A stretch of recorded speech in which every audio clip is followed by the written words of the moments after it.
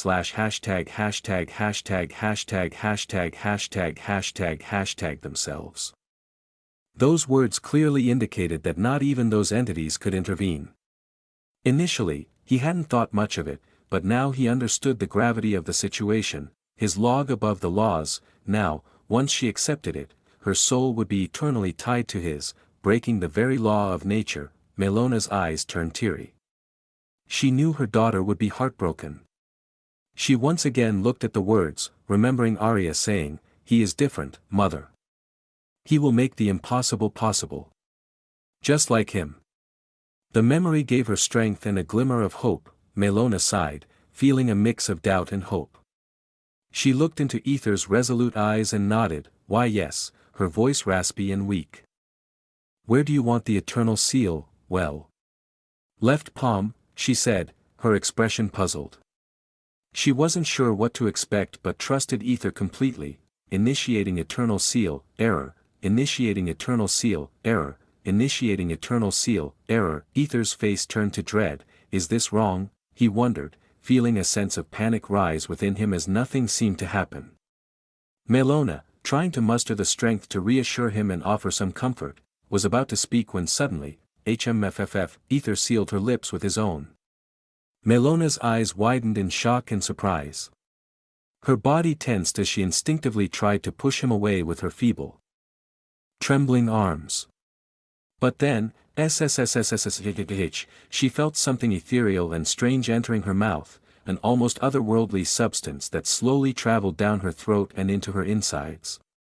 Her mind turned hot and blank as the sensation overwhelmed her senses, initiating eternal seal, Horror. Melona clutched her left hand tightly, her body trembling and groaning in excruciating pain. It felt as though something was scratching not just on her hand but deep within her very soul. Aether pulled away and looked at her, his heart pounding in his chest. He watched in both awe and horror as her once transparent body slowly began to solidify and return to a more tangible state.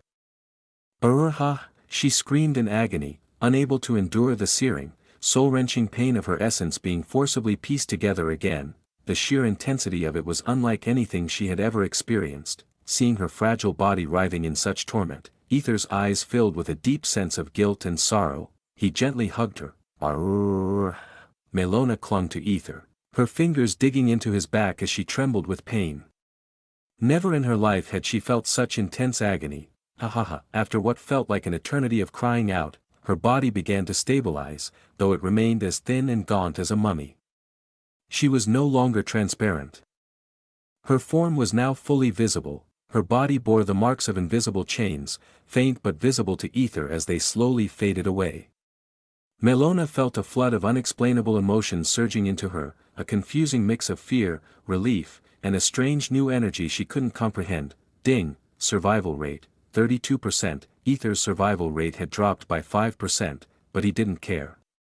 As long as Melona was alive, that was all that mattered. Breathing heavily, Melona looked at Aether with a shocked expression. He really did it. She thought, her mind racing with disbelief, awe, and a growing sense of gratitude. Yet, she noticed something was still wrong. Your body is not returning to normal. Aether frowned, his hand trembling as he touched her weak, skeletal frame. Despite the restoration, she was still as frail as a dying mummy. Melona also felt her body weakening further, as if something was devouring her from the inside out. Desperately, she called her log and showed it to Aether, her vision blurred and unsteady. Name, Melona Zephyr, sex, female, race, moon elf, dash, level, 0, title, the last moon elf, mother of Arya Zephyr, temporary ruler of High Elf tribe, a sacrificial pawn, bound to Aether, decaying, attributes, strength, 0, agility, 0, intelligence, 0, magic affinity, 0, charm, 0. Aether's eyes widened in horror when he saw the word decaying. What is it? Melona asked. Her voice barely more than a whisper, her eyes filled with a mix of fear and confusion. Her body was growing weaker by the second, feeling as though it was on the brink of collapse, yet she was unable to fully expire. Aether bit his lip, trying to suppress the panic rising within him. He understood that he had only managed to sustain her soul, but what about her powers, her levels, her bloodline, and her physical body? Come on, he screamed inwardly, his mind racing furiously for a solution. Everything you need is within your reach. He remembered the cryptic words, clinging to them like a lifeline. He clenched his fist, feeling a surge of desperation and determination. Come on, Arcane. I don't know what to do. His thoughts trailed off as he looked at his hand, blinking several times in realization. My hands. He frowned, gulping as his eyes slowly traveled down to his crotch, clearly visible. Don't tell he thought, a look of horror crossing his face as the realization dawned on him. But then, seeing Melona's body continuing to decay, he sighed deeply and said, give me a minute or two, before quickly heading to the bathroom. Melona tilted her head. Chapter 263, Nightmares. Melona, with her weak, tired eyes, stared at her left palm where a newly formed tattoo itched incessantly. She wasn't entirely sure what had just transpired.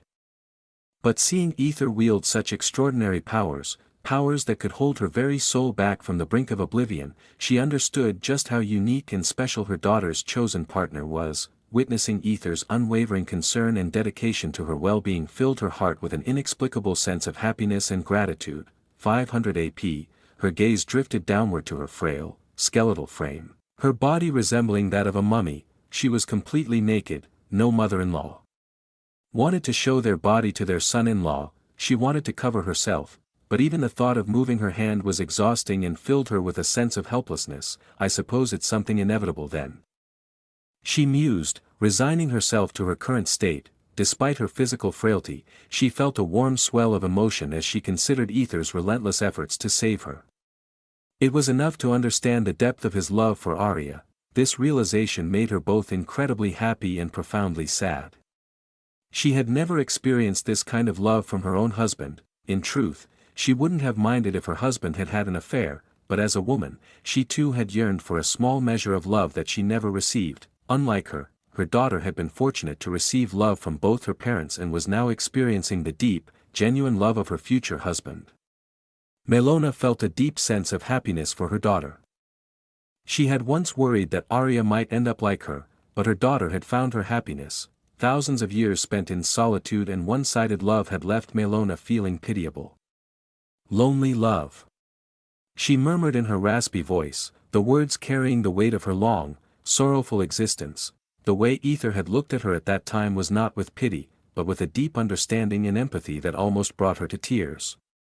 An old woman crying in front of a young man, she felt pathetic, yet relieved that someone finally understood her burden and her unrequited love. If there was to be a next life, she wished to be reborn as her daughter's child, to experience the love and warmth of a family firsthand.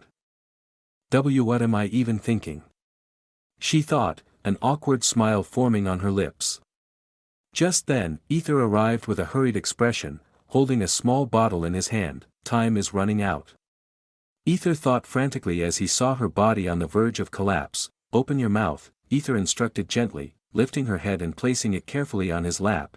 WWFFH. Melona tried to speak but found herself too weak. Aether's lips trembled as he slowly parted her mouth and carefully poured the bottle's contents into it. Gulp. Aether gently rubbed her chest as she slowly swallowed the sticky, viscous fluid. After emptying the bottle, Aether's face turned pale with worry. When nothing seemed to happen immediately. So it's not, he thought in despair, but then, a low, growling sound emanated from Melona's stomach. Suddenly, her mummy-like body began to rejuvenate, as if time itself were reversing. Ha, ha ha. Aether let out a joyous laugh, tears welling up in his eyes as he watched her body slowly returning to a healthier state. Melona gently opened her eyes, feeling her body becoming healthier and more vibrant. Her once dried and cracked lips turned soft and supple as she asked, what is happening? She was beyond shocked.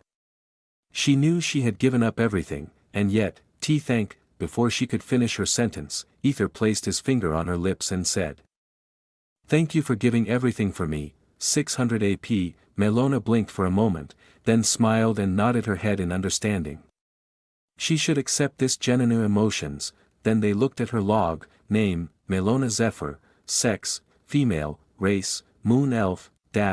Level, 0. Title, the last Moon Elf, mother of Arya Zephyr, temporary ruler of High Elf tribe, a sacrificial pawn, bound to Aether, decaying, halted. Attributes, strength, 0, agility, 0, intelligence, 0, magic affinity, 0, charm, 0, halted. They both mumbled in unison, realizing that this was not a permanent solution. Anyhow, we have been able to stop it for now, Aether said thoughtfully, though his efforts had stabilized her. It was clear that this was only a temporary reprieve. Aether chuckled softly to himself, his thoughts a mix of amusement and relief amidst the tense atmosphere. Looks like I need to increase my PP powers, he mused inwardly. Melona, her curiosity now piqued to its peak, leaned closer towards Aether. What exactly did you give me? She inquired, her interest growing stronger by the moment. She could sense something from him. Happiness and relief, that spoke volumes about his feelings. Clearing his throat awkwardly, Aether adopted a serious expression. It's called yang energy, he replied. If cultivation novel spouts that bullshit then he could do so, yang. What does that mean? Melona furrowed her brow. Feeling an unexpected sensation stirring within her, with a slight cough, Aether maintained his composure. That's a secret I can't reveal, he declared with a hint of playfulness, ready to leave. However, before he could make his exit, Melona caught his hand in hers. But then, what is this sensation I'm feeling? Melona pressed, her curiosity unabated. She couldn't ignore the strange yet intriguing feelings coursing through her body. Now that the immediate crisis had passed, Aether's mind returned to its usual state, though his gaze involuntarily drifted to Melona's still recovering body. Melona's eyes widened as she felt an unexpected surge of arousal. Glancing down, she realized she was still naked. Blushing deeply, she quickly covered herself with a bedsheet, her face glowing with embarrassment. 600 AP, she composed herself quickly, refusing to react like a young girl. She was way too old for that. Aether, amused by her dignified reaction, smiled warmly and kissed her forehead tenderly. Rest for now. Your body still needs time to fully recover, he advised gently. Melona nodded silently, feeling too flustered to speak further. As she lay there, the embarrassment still lingering, Melona couldn't help but wonder how she would face Caliph after this. Her eyes grew heavy with sleepiness, and soon she drifted off into a peaceful slumber. Aether watched over her for a moment longer, ensuring she was comfortable, before quietly leaving the room. Oh, you're healed. Leora exclaimed with surprise as she saw Aether emerge. 4000 AP, Aether blinked, momentarily taken aback. What are you doing here? He asked, his confusion evident. Really? How rude. Leora replied with a hint of displeasure. She had expected a more appreciative response from Aether after saving him. Of course, I'm the one who saved you guys, she added, her tone slightly defensive. Aether's eyes widened in realization, his concern shifting immediately to Arya. Where is Arya? He asked urgently, clicking her tongue in annoyance. Leora pointed towards the adjoining room. She suddenly fainted. So I laid her down there, she explained, her irritation evident. Her words were true, Arya had collapsed from sheer exhaustion. While they were in the middle of heated talk, without hesitation, Aether hurried into the room and found Arya lying pale and exhausted, her brow furrowed in discomfort. Arya, upon hearing his voice, Arya stirred awake, her eyes widening in relief and recognition. Aether? Yes, Aether confirmed softly, his heart clenching at the sight of her distress. Arya immediately threw her arms around him, tears streaming down her cheeks. And my mom, she's gone.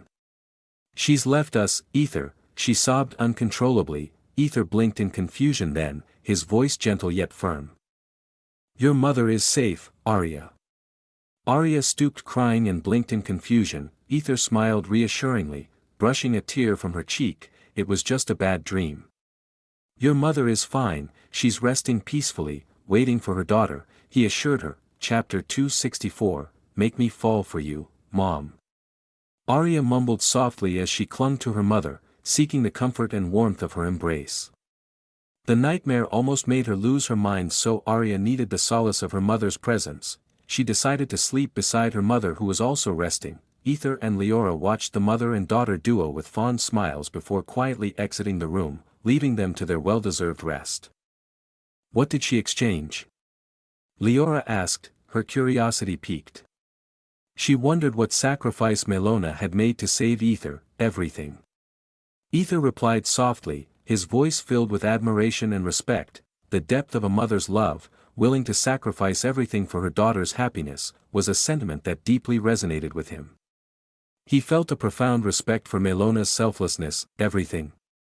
Leora echoed, her eyes widening in surprise and shock. She looked at Aether with even keener interest, her curiosity intensifying. 4000 AP, Aether stopped in his tracks and turned to face Leora, his expression serious. What? She asked, sensing he had something important to say. Thank you, he said, bowing slightly in a gesture of genuine gratitude. What are you? if you just wanted me, you could have saved only me, yet, you not only saved me but also Arya. Truly, thank you, Aether said sincerely, lifting his head to meet her colorful eyes. WL.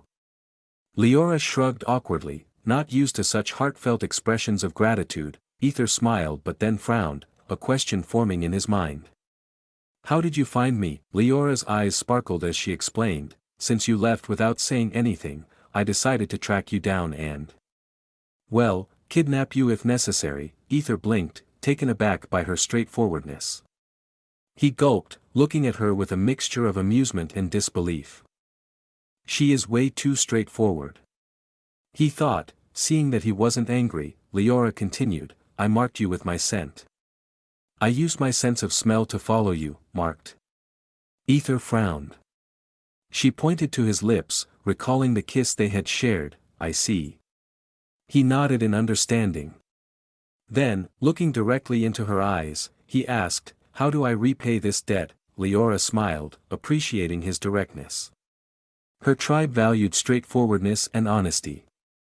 She placed a hand on his crotch, her lips curling into a seductive smile. You know what I want, right? Aether didn't flinch or get flustered by her bold touch. He knew she was driven by physical desire rather than any emotional connection. He also knew that yielding to his impulses could lead to his downfall. Just like her ex-husband, he needed a different approach for this fierce, barbarian woman. Leora, expecting him to pounce on her, was surprised when he looked into her multicolored eyes and whispered, you are incredibly hot, Leora, 4000 AP. Her tail stiffened at his words, his lips hovered close to hers as he gazed into her eyes with a mixture of love and danger. There is no man in this world who could ignore a beauty like you, Leora smirked, wrapping her arms around his shoulders and pulling him closer. Then what are you waiting for? Ravage me, she whispered, rubbing her body sensually against him. The heat between them was palpable. Ravage you? Come on, woman, you underestimate me. Aether said, grabbing her busty ass with firm hands. 4000 AP. Leora's eyes flickered dangerously. I am not a man who would sleep with just any woman, Aether said with a serious expression, even though I saved you and your beloved. Leora asked with an amused face, feeling his hands fondling her ass without hesitation. His words and actions seemed to contradict each other. Aether chuckled softly, if you want me to repay you like this, sure, I will do it. Leora's face lit up with happiness, but then he continued, however, it would be only one time. I will never touch you again after that. Are you fine with that? Aether asked with a smirk. A one-night stand should be one night, nothing more. Leora frowned, her expression thoughtful. A hint of hesitation flickered in her eyes, enough for Aether to understand she wanted more than a fleeting one night. He sighed inwardly, realizing there was an opportunity to enter emotionally to her. Emotionally? Why? Because her affection is stuck, she needs something more than physical stimulation. Before she could think too much, Aether leaned in and gently whispered, Leora, his eyes turning possessive. Why yes, she stammered, taken aback by his sudden change in demeanor. You know I really love my Arya, so, it's fine. You don't need to love me, Leora interrupted. She wasn't particularly interested in love, or so she thought. Aether's face suddenly turned pitiful. Then it's a pity. Even though you are beautiful and cute, I'm disappointed, truly disappointed. What do you mean? Leora frowned, though she secretly liked being called cute. Shouldn't he be happy about getting laid with a beauty like her? She was pretty sure even Alaric sometimes looked at her lustfully. I mean. You can fuck me, Aether said bluntly, adding, I won't move an inch. You can just take it out and you know the rest, right? He motioned with his hand, his tone almost dismissive. Aether. Leora frowned deeper, her hands tightening over his neck. She didn't like the way he was speaking. It felt wrong, cheap, and far beneath what she truly desired. What? It's not like you want my love, right? Aether grinned and added, unlike Arya, who fought for her love. Compared to her, you look pale. Very pale, to be honest. I think I would never fall in love with a woman like you. Anyhow, let's fuck. He leaned in to kiss her, his expression one of forced compliance, his eyes showing disdain. Seeing his repulsed expression, Leora pushed him away. I will be leaving, she declared, turning to leave. She was annoyed and on the verge of losing her temper, deciding it was better to walk away than to let her anger take over. Aether smirked before catching her arm. Are you angry? I am not, Leora said. Why she would be angry? It's not like she was angry being getting rejected for the first time, of course not, it should be him who lost his chance to be with her. Yeep, she is angry, Aether thought, which was good, and then with a smirk he said, Leora Darkfang. Make me fall for you. This statement would confuse most, as typically the man should make the woman fall for him. However, Aether knew if he pursued her aggressively, he might end up like Leora's ex-husband. She had pride, was straightforward, and disliked weak-minded people. To keep her interested, Aether needed to present a challenge. She needed to be checked, otherwise his heart would be the next to leave his body. The fish was already on the hook, all he needed to do was reel it in before it managed to pull him under. Huh? I'm not a man who sleeps with any woman. Make me fall for you, and you will achieve what you want. No, I will give you everything you want, Aether said, pulling her into his embrace and kissing her lips gently. 4,000 AP, Leora's eyes widened in surprise. She asked back, why would I do that?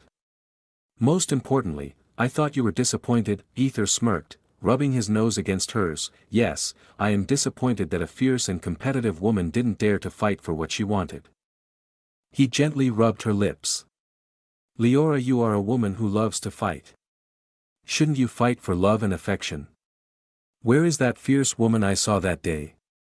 Was it all a dream? 4,000 AP, 4,000 AP, Leora was surprised, realizing he wanted to see the fiery woman many feared. Her tail slowly wagged as she processed his words. Leora found herself unable to understand the whirlwind of emotions swirling within her. Aether, noticing the effect he was having on her, smirked inwardly. He knew he had to use this moment to paint his influence over her. With a voice low and dripping with promise, he leaned in closer. The moment you make me fall for you, Leora, I will shower you with a love you have never experienced before. He whispered, his dark eyes locking onto hers with an intensity that sent shivers down her spine. You will suffocate in my love, drowning in the depths of my affection. 4,000 AP, gulp, Leora gulped, the sound audible in the charged silence between them. Her body and core trembled as she stared into his possessive, yet strangely tender eyes. Her heart pounded in her chest, the rhythm echoing in her ears. Ba-dump, ba-dump, her heartbeat quickened, each beat louder than the last. For the first time in her life, Leora felt a mix of shock and fear. Her cheeks turned a bright shade of red, a color that was foreign to her usually composed demeanor. She tried to maintain her fierce exterior. But Aether's next words shattered her last bit of resolve. Leora is blushing, how cute, Aether teased, his smirk widening into a triumphant grin. 4,000 AP, 4,000 AP, 4,000 AP, Leora's eyes widened in mortification. Without another word, she spun on her heel and bolted, her tail literally between her legs. Literally, Aether burst into laughter, the sound echoing down the corridor. Ha ha ha, he chuckled, watching her retreat.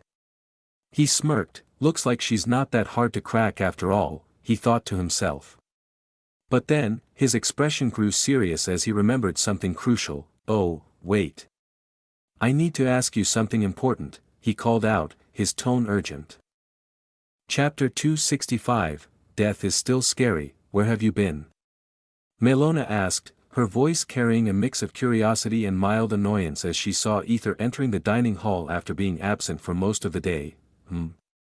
Aether's surprise was evident as he noticed Melona eating alone. Mother-in-law, are you eating by yourself? He asked, his concern quickly replacing his curiosity. Are you all right? He added, hurrying to her side with a look of worry etched on his face. Melona blinked, feeling a warm rush of emotion at his genuine concern. She glanced at her palm where the tattoo itched, sensing the bond between them. Shaking her head, she smiled playfully. Era, are you worried about your mother-in-law? She teased. Trying to lighten the mood, seeing her actions, Aether gently smiled and said, yes, I am. His sincere response startled Melona for a second. Calming herself, she motioned for him to sit and eat with her. As Aether took his first bite, his eyes widened in delight. The dish was unlike anything he had tasted in this place, bursting with flavor and warmth. "This is amazing," he exclaimed between bites. "It's my cooking." "How is it?" Melona asked, her eyes twinkling with curiosity. Aether swallowed the delicious food and gave her a thumbs up, saying, "My mother-in-law is the best cook I've ever met." 600 AP, Melona chuckled softly, her grin widening. "Of course, I am the best." Aether, noticing her slightly different actions, asked, "Where is Arya?" "She is currently resting." "Her body still hasn't healed properly," Malone explained. Before Aether could inquire further, she added, "But don't worry, she already ate some of my food." Aether blinked, then nodded, continuing to eat with gusto. "Your cooking is incredible," he said between bites as if he were eating grandma's food that was filled with love. Melona watched him silently, her heart warming at the sight of him enjoying her cooking. "He sure likes my food," she thought, her eyes drifting to his lips. Her cheeks turned slightly red, and she quickly looked away, embarrassed by her thoughts. 700 AP. Aether flinched slightly and blinked before noticing Melona's blush. He shook his head with a wry smile, thinking, "Let's hope nothing happens." After finishing the meal, Melona stood up to wash the dishes. What about the maids?" Aether asked, frowning. He was used to seeing the maids handle such tasks. Melona shrugged. "Since I cooked after a long time, I wanted to do the dishes myself," she said, turning to the sink. Aether frowned as he watched her, his eyes trailing over her back. Ahem, he was looking at her healthy figure. "That's all," he sighed inwardly. "I suppose death is still scary." He walked towards her and slowly wrapped his arms around her from behind. Huh? Melona was surprised but didn't push him away. She knew he meant no harm. Aether tightened his embrace and whispered gently in her ear, "I am here, Melona. I won't let you die. I promise." Trcckkkk, the plate in her hand fell to the floor. Melona's eyes widened, brimming with tears.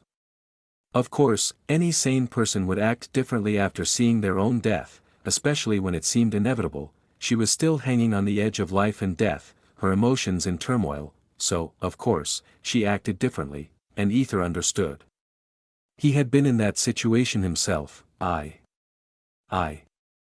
don't know SSSH, Aether interrupted, placing his fingers gently on her lips. His expression was solemn, filled with unwavering determination. "No need to think about anything.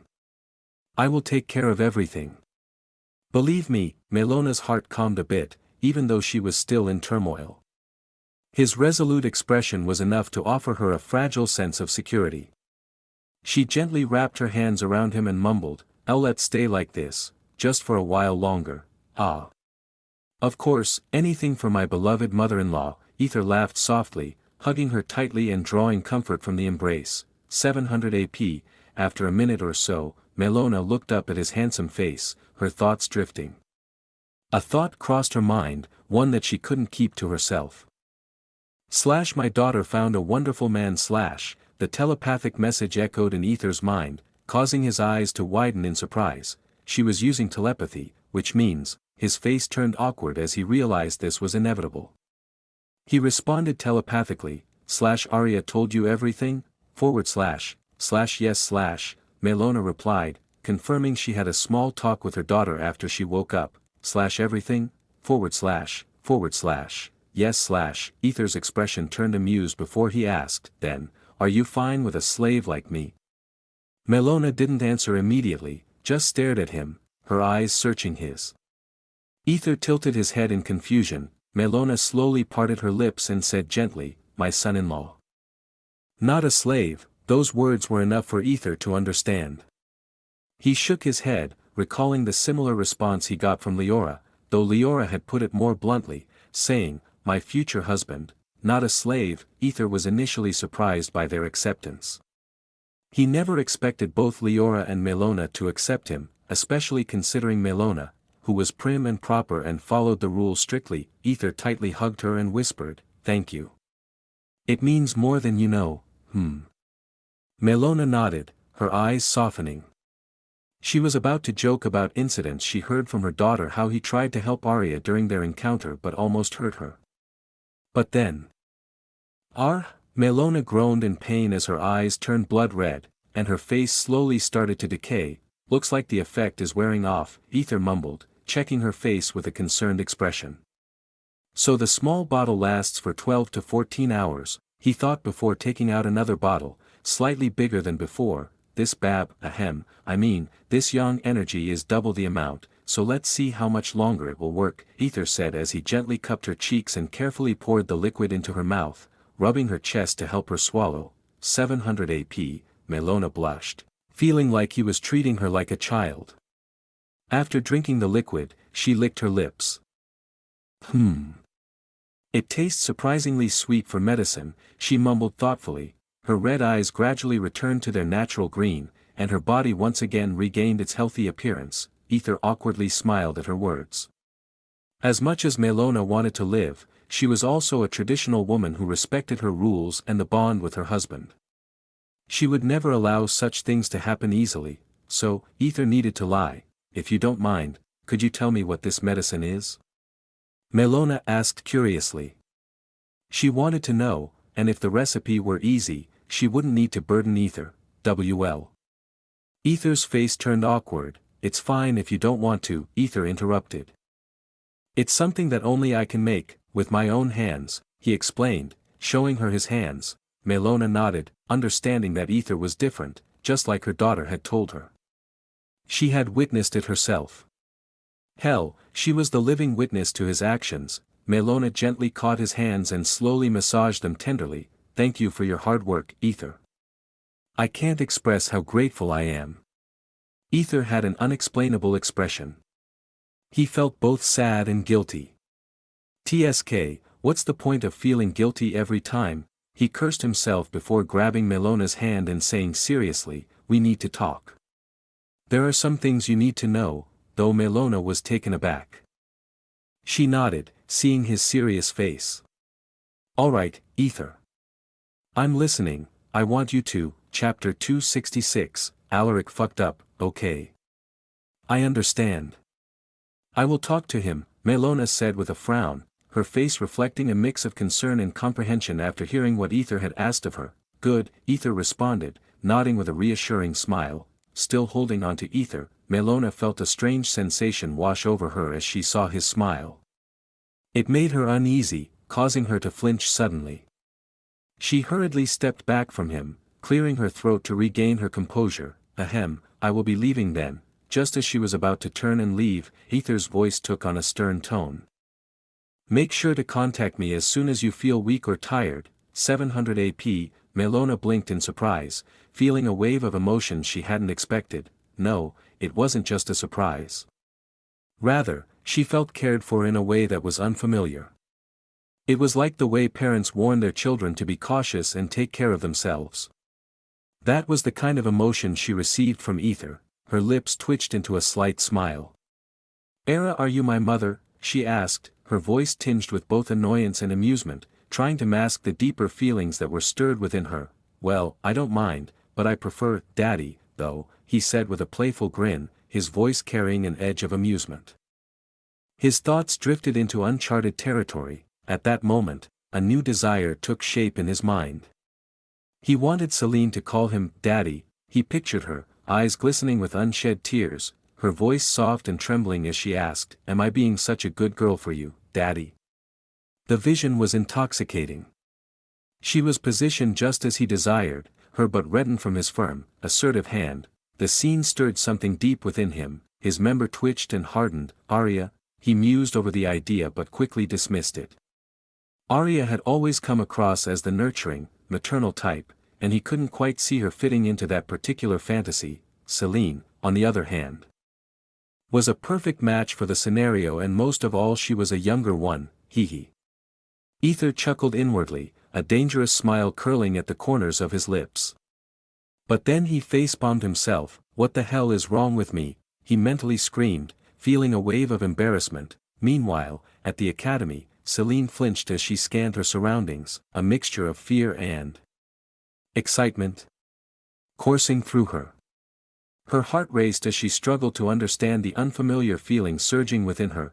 What is this feeling? She wondered, swallowing nervously. Shaking off her disconcerting thoughts, she shouted before barging in, "Let's sleep together, Helena, NNNO." Something amusing happening in the academy, anyhow, Melona, who was still nearby, observed Aether's subtle, lustful expression. Her face turned a deep crimson as she completely misunderstood the situation. With a look of shock and disgust, she shouted, "I never expected my son-in-law to act like this," before quickly turning on her heel and walking away in haste. What? Aether was left bewildered and taken aback by her reaction. 800 AP, Aether's face was a portrait of confusion, his expression clearly reflecting a "what the fuck" aria. Aether tenderly called as he sat beside her sleeping body, his voice a gentle whisper that barely disturbed the stillness of the night. Arya murmured in response, her body instinctively shifting to find a more comfortable position. Aether chuckled quietly, the sound almost inaudible. He leaned down, planting a tender kiss on her forehead. Reluctantly, he stood and moved towards the window, his gaze shifting to the moonlit scenery outside. The landscape was bathed in silver light, trees casting long shadows that danced in the gentle breeze. However, instead of enjoying this, his face, serene yet emotionless, reflected the turmoil within his heart. To be honest, it was just not Melona who was terrified of death, but he, too, had been paralyzed by the fear of hell when he had brushed against the brink of death. Despite his calm exterior, in the end, he was also a sane person. The only reason he hadn't succumbed to madness was Melona's sudden and selfless sacrifice. Her actions had jolted him, made him forget his own pain, if only for a moment. His mind then turned to Leora. He was almost always preoccupied with something, his mind never resting. Taking a deep breath, he glanced at his mission tab.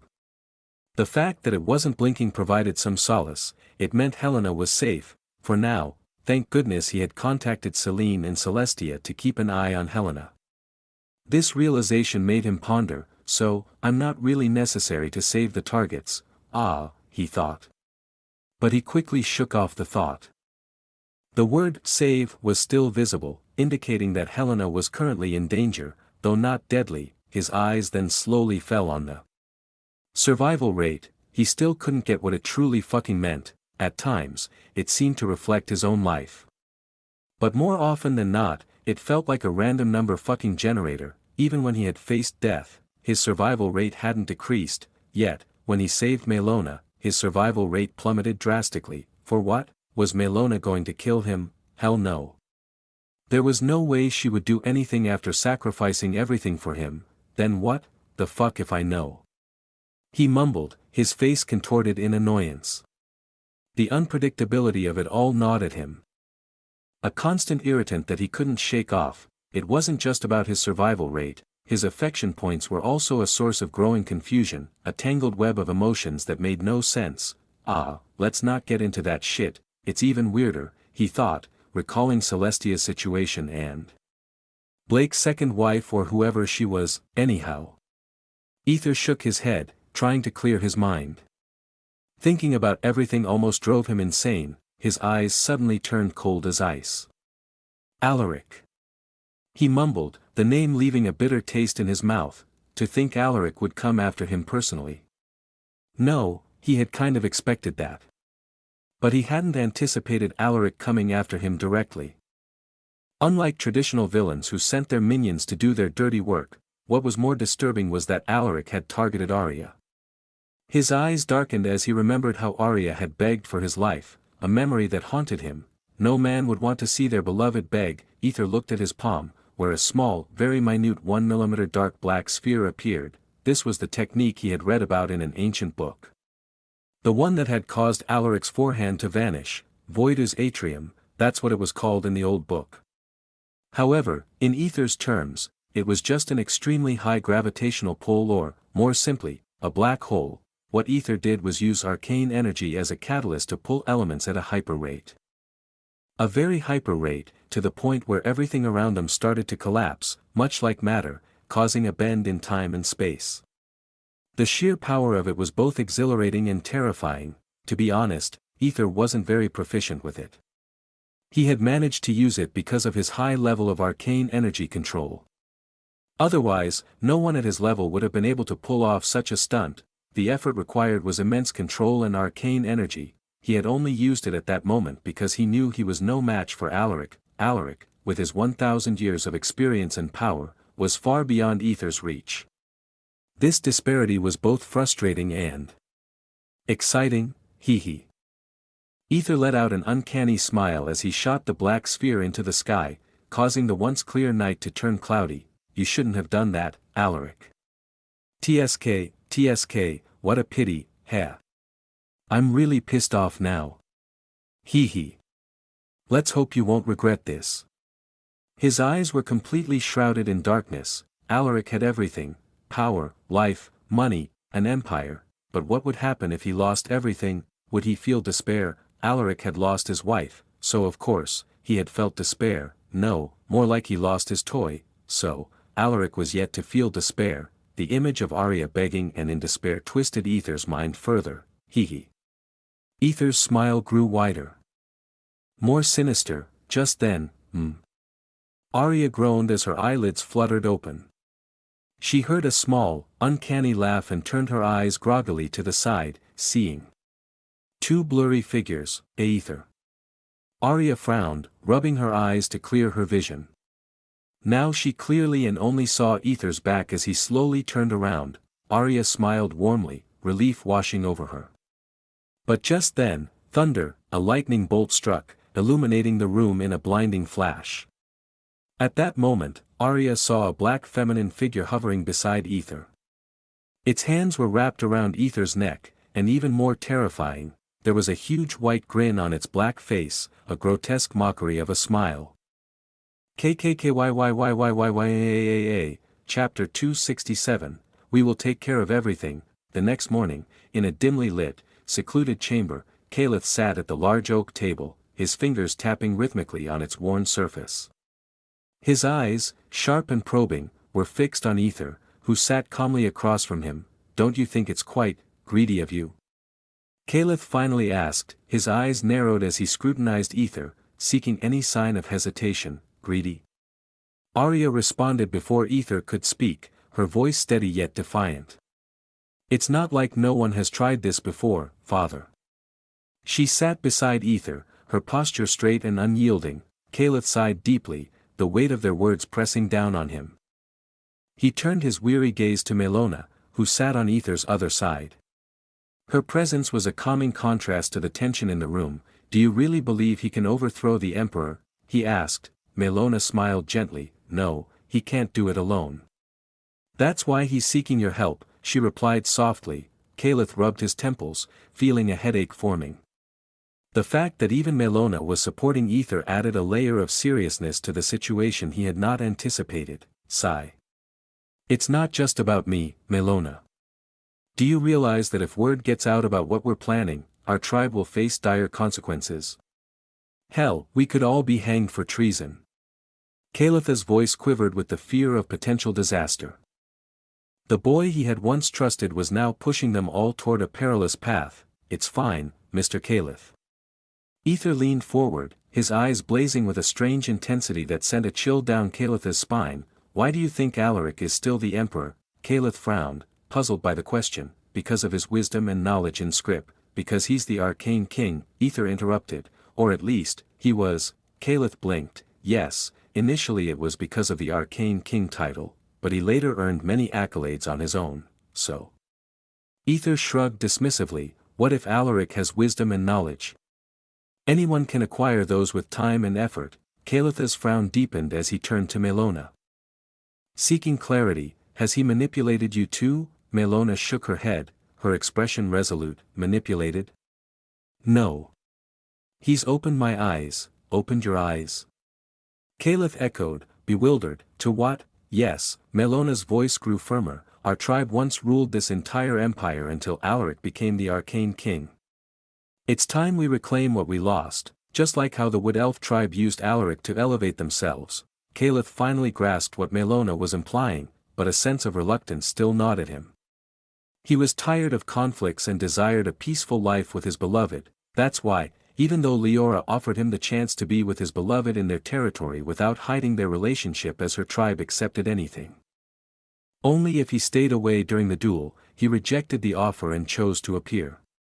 He knew he could not allow his tribe to suffer because of his negligence. Sensing his hesitation, Melona's eyes flashed with determination. If we overthrow him, you could legally marry whomever you wish. She made a promise just like a politician who would do it at the right time. Caeleth's eyes widened, shock rendering him speechless.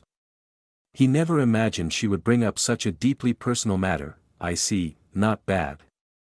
Caeleth muttered, contemplating the possibilities. He didn't fully understand his wife, but he knew one thing: she always kept her promises. Seeing a small, satisfied smile creep onto Caeleth's face, Aether nodded approvingly. He extended his hands, and Melona and Arya lightly slapped his palms in a gesture of triumph. Clearing his throat, Caeleth spoke up. Well, since you insist, I will support you. The trio grinned, their relief palpable, but, Caeleth continued, his tone serious, you don't think you can overthrow the throne with just Arya, right? You'll need the consent of other tribes, and what's more, Darkfang has arcane king. I am pretty that woman would do. Suddenly, thud, the heavy door swung open, and a commanding voice rang out, what would I do? Leora asked, her expression haughty as she strode into the room with a regal air. What the? Caeleth frowned, confused by her sudden appearance and bold statement. He had not expected any other visitors, least of all Leora. Leora, ruffling her hair, stood confidently before Caeleth. As the elder of my tribe, I give my consent to overthrow Alaric's rule. Caeleth blinked, utterly baffled. He shot a look at Aether, wondering, did he bribe her? Leora glanced at Aether, then at Arya, and finally at Melona. Nodding slightly, she moved closer, pushing Melona aside with a determined shove, and seated herself beside Aether, wrapping her arms possessively around his. Melona stared, her shock evident. Her surprise deepened as Leora, clinging to Aether, looked at Caeleth and said, with my son as the arcane king, we can rally the lower-ranked tribes to our side.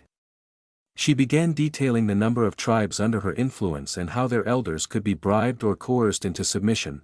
WL. Caeleth was slightly taken aback by her words, his thoughts racing. She's still a ruthless woman, he thought, glancing at Arya, who was staring at him with void eyes. Caeleth flinched, at the sight of his daughter's expression. He felt weird as he remembered his beloved, who also showed this expression. Aether cleared his throat, drawing everyone's attention back to him. Anyhow, since we have the Darkfang tribe on our side, we now have two chosen ones who oppose the previous arcane king's rule. Just like how the Wood Elf tribe played their card, it's our turn now. I'm confident it will be a matter of time before we secure the support of the other tribe elders, right? Both Caeleth and Leora, as elders of high-ranking tribes, had influence over several lower-ranked tribes. However, to successfully overthrow Alaric, they needed unanimous consent from all the elders, and you don't need to worry about the other elders, Aether interjected, her voice steady. My mother-in-law and I will handle them. Caeleth rubbed his temples even more vigorously, feeling as though everything had already been decided without his input. He was just the last to know. Well, it's not like I can blame her, he thought, before frowning and asking, what about her son? I mean, he's the arcane king, right? Won't he backstab us and fight for the position? Leora laughed, her voice echoing through the chamber. Ha ha ha. Don't worry, Caeleth. We will take care of it, she said, glancing at Aether with a knowing look. Melona and Arya frowned, their expressions mirroring each other's concern. Caeleth sighed heavily before standing up. Okay, then. I'll ask my friends, he said, turning to leave. Just as he reached the door, Melona called him into another room, saying there was something important they needed to discuss. In a separate room, Melona bowed her head deeply before speaking. Please forgive me, she said, handing him a document. It was a divorce paper. Caeleth took the document, his face unreadable.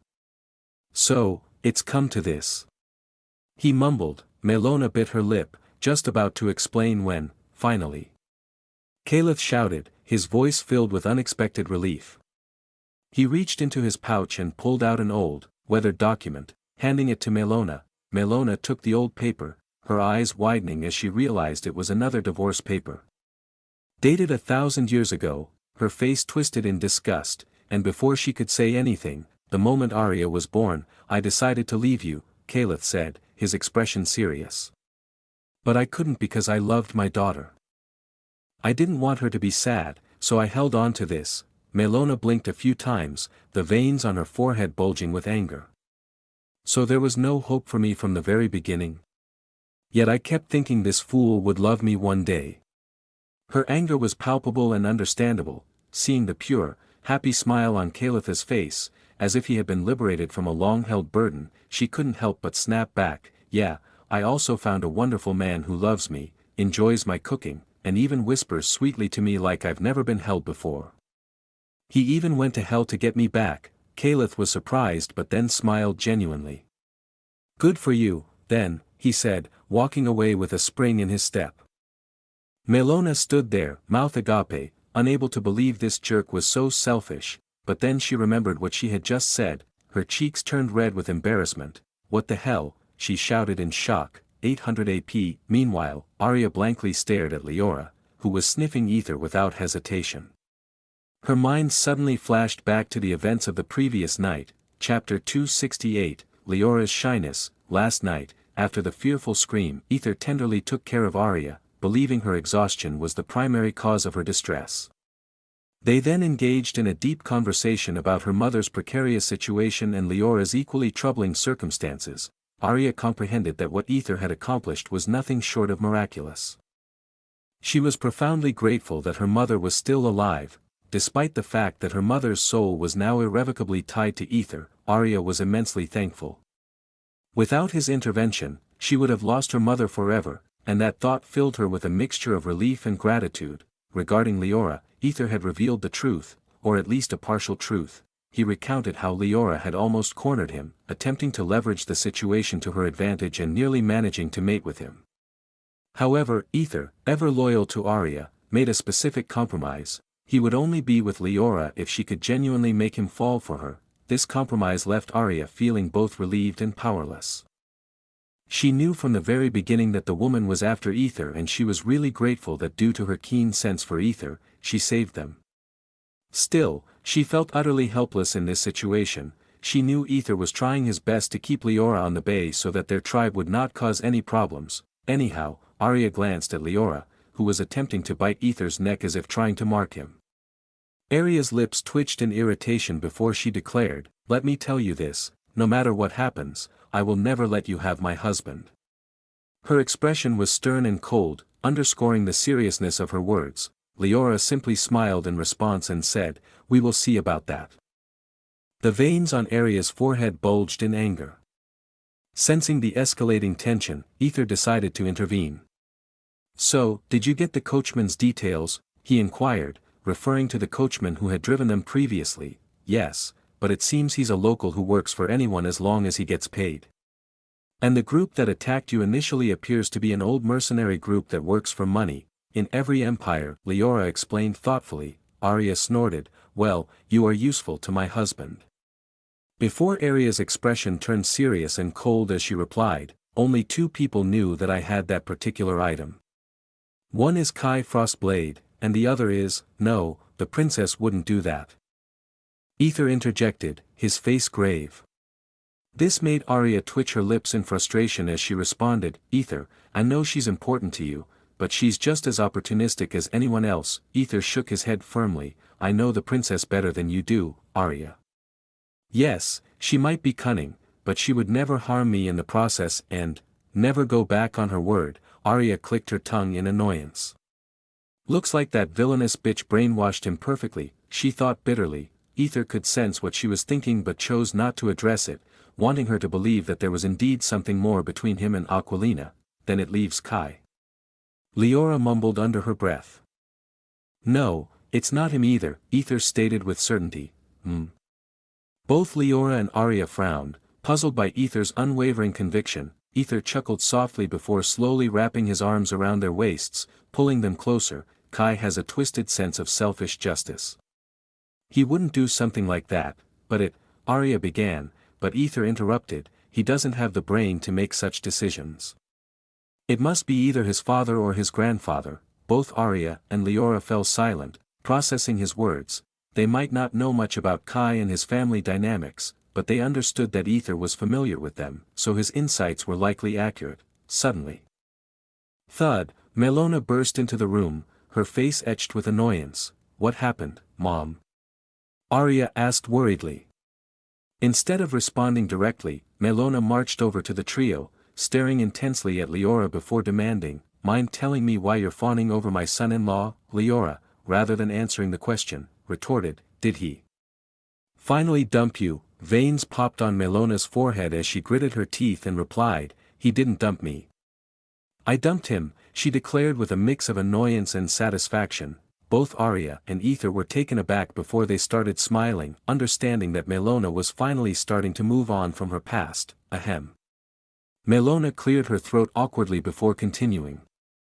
Anyhow, move away," she said, attempting to push Leora away from Aether. "But, nah." Leora hugged Aether even tighter, whispering seductively, "He's my hubby." Both Arya and Melona's lips twitched in irritation as they tried to pull Aether away from Leora. "Let him go, bitch, he's my son-in-law." Meanwhile, Aether wasn't sure whether to be happy or not but clearly enjoying the different softness. Hee. After a long and exhausting fight, Arya found herself sitting on Aether's lap, while Melona and Leora settled themselves on either side of him, each trying to claim their space. The silence was thick, and everyone's faces turned slightly red, embarrassed by their intimate positions in front of each other. Yet, none of them were willing to relinquish their spots. Aether sighed, breaking the uncomfortable silence. He leaned towards Arya and asked gently, "What are you going to do now?" Arya lowered her eyes, her heart heavy with the knowledge that her treasured item was lost.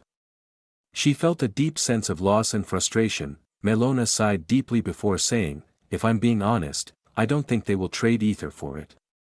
They secretly sent people to steal it, so I highly doubt they'd consider a trade, from the very beginning." Arya bit her lip, feeling her one chance to get what she desperately wanted to slip away. She struggled to process the situation, her mind swirling with conflicting emotions. Sensing her distress, Aether hugged her tightly and said, "It's not like I'm going anywhere, am I? So there's no need to dwell on it too much." Hearing his comforting words, Arya felt a glimmer of hope. She gently smiled and nodded. If she had lost her chance, so what? She had many other paths to explore and would find another opportunity, clearing another trail. She needed to remain patient, just as she had been all this time. "Yes, I will be patient then," Arya mumbled. The trio nodded in agreement. Then, Leora, her curiosity piqued, asked about the treasure Arya had mentioned. It was a flower.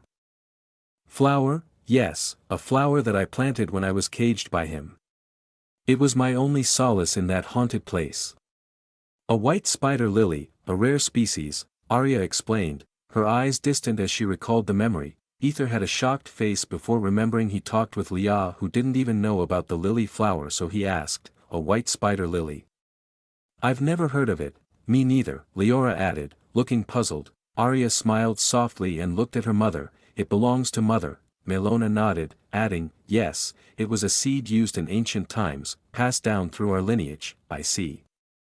Aether nodded thoughtfully. "Looks like the Moon Tribe and Earth humans from either side were related somehow."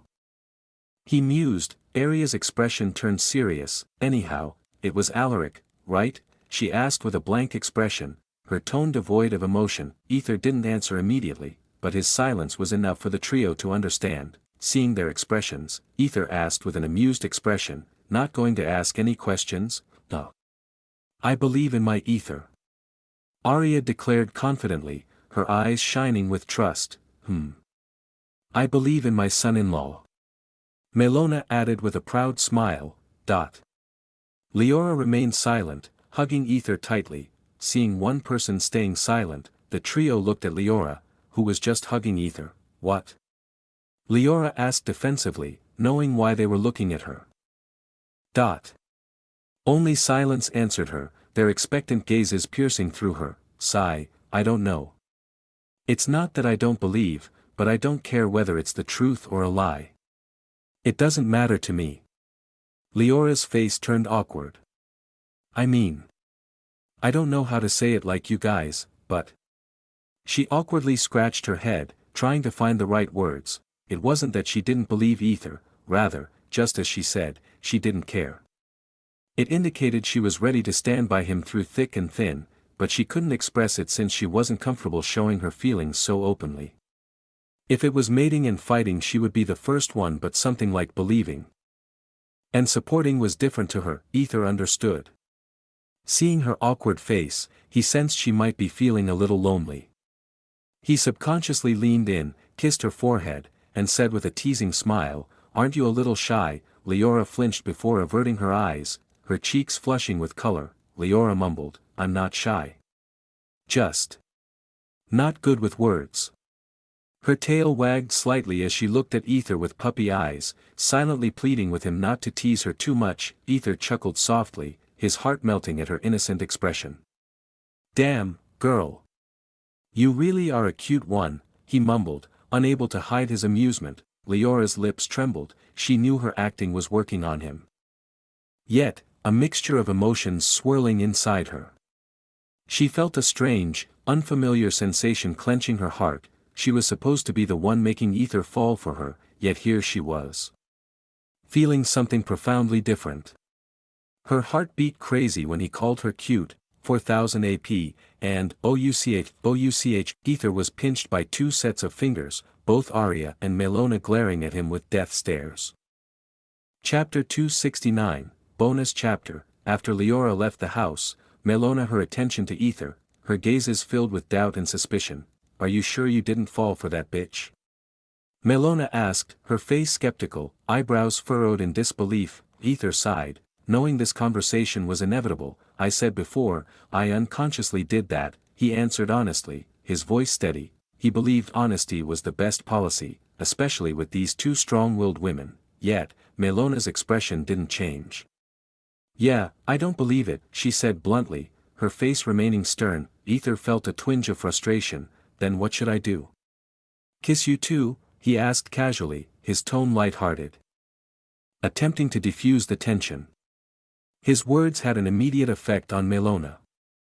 Her heart skipped a beat, and her face flushed a deep red. 800 AP, "You are too young for that, brat."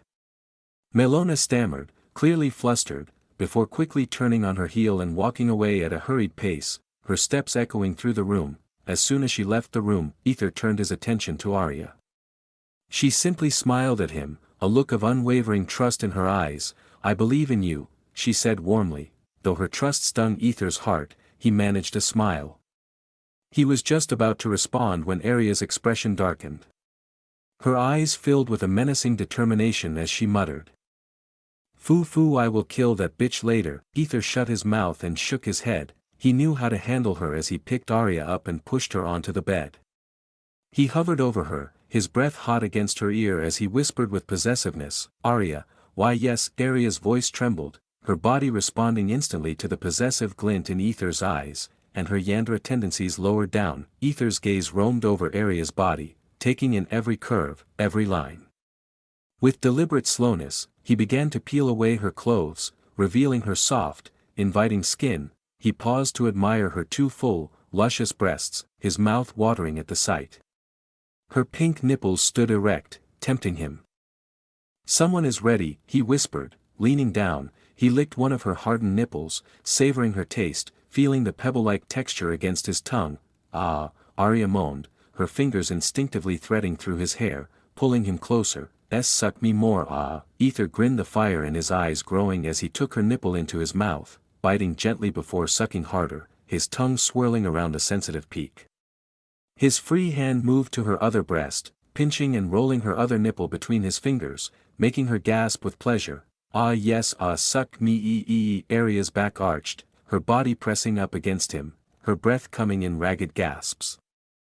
Her long elven ears twitched slightly, a sign of her heightened arousal. She could feel the heat pooling between her legs, her flower opening, aching for his touch.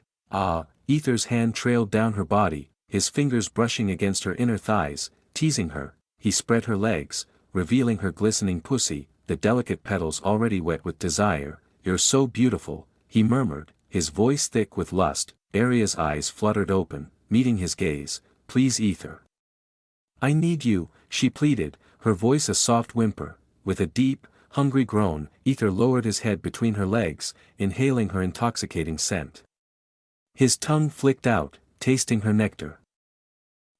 So sweet, he murmured, his tongue delving deeper into her folds, lapping up her juices. Slurp, sklutch, ah, he licked and sucked on her outer lips before gently parting her folds with his fingers, revealing her swollen clitoris.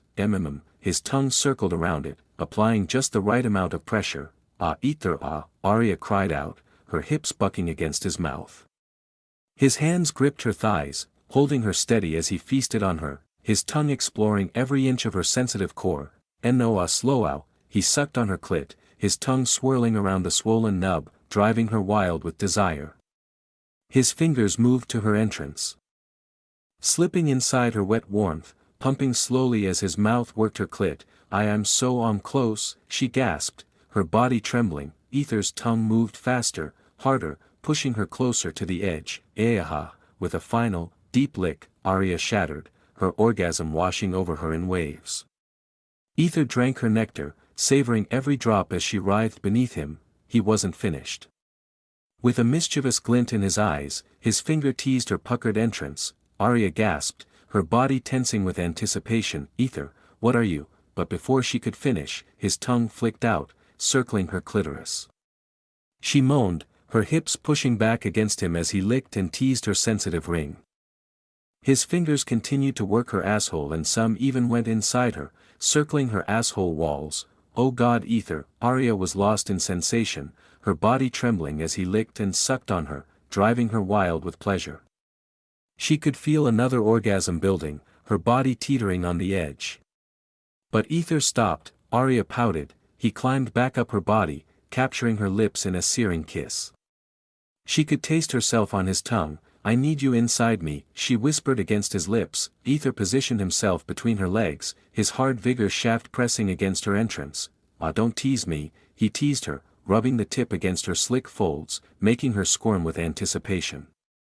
Then tell me how much you want it, he whispered, his lips brushing against her ear. Her ears twitched crazily before she, I want it. I want you inside me deep, Arya gasped, her hips bucking against him. With a deep groan, Aether thrust into her, filling her completely. They both moaned at the sensation, their bodies moving in perfect harmony. Aether's hands gripped her hips, guiding her as he moved deeper, faster, their moans filling the room. Yes, Arya's nails dug into his back, her body trembling with each thrust. Oh fuck Aether, yes, right there she cried out, her legs wrapping around his waist, pulling him deeper. Aether could feel her walls tightening around him, her body on the brink of release. Come for me, Arya, he whispered, his voice raw with passion. Let me feel you, as he pinched nipples. Heya, with a final, powerful thrust, Arya screamed his name, her body shattering in ecstasy. Aether followed moments later, his release spilling into her as they collapsed together, their bodies entwined, their breaths mingling in the aftermath of their shared pleasure, but their passion was far from over. Aether rolled them over, pulling Arya on top of him. Ride me, he commanded, his eyes dark with desire. Arya with a little tired expression positioned herself over his hard cock. Sinking down onto him with a moan, she moved slowly at first, savoring the feeling of him filling her completely.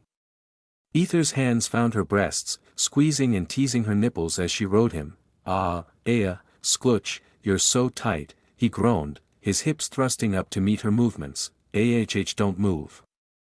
Arya felt her inside almost break her apart, and yet she slapped her ass on his thighs as she moaned while riding him. Fuck. Arya's pace quickened, her hands braced on his chest as she moved faster, harder. Aether's hands slid down to her hips, guiding her, and pushing her closer to the edge, seeing her trying her best, and those giggling boobs. Aether twisted her nipples, making her gasp and arch her back. No, I'm going to Arya gasped, her body trembling with the intense sensations coursing through her. Do it, he urged, his voice strained. Come for me, Arya. With a cry, Arya came again, her body convulsing around him. A pool of nectar formed around his abdomen as Arya trembled in pleasure, unable to move. Aether smiled before thrusting into her once more. Wait, I haven't calmed you, aha, aha, ah, eth here too much. Aether didn't relent, his movements were relentless and deep. Too much, he teased, his voice low and husky. No, Aether smiled at her trembling face before piston deep inside her. His release spilling into her in a hot rush. Arya came again, her body withering in pleasure, and yet she could feel his hardness still pulsing within her. Slowly, she withdrew, her pussy dripping with their combined juices. She looked at Aether lustfully before giving a long, languid lick to his still vigorous shaft, savoring the taste of both their nectars. I am gonna eat it, she whispered before kissing the tip, her tongue flicking out to taste him. Chew, she kissed the tip again before biting it gently and licked it like it was her favorite lollipop. But then, knock, knock, both Aether and Arya were momentarily annoyed by the interruption.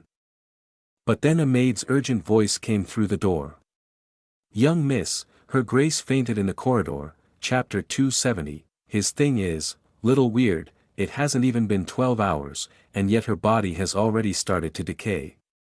Aether mumbled as he carefully poured yang energy into Melona's mouth, his fingers trembling slightly. Arya watched with a worried expression, biting her lower lip. So, you're saying, it's not working? She asked, her voice laced with concern.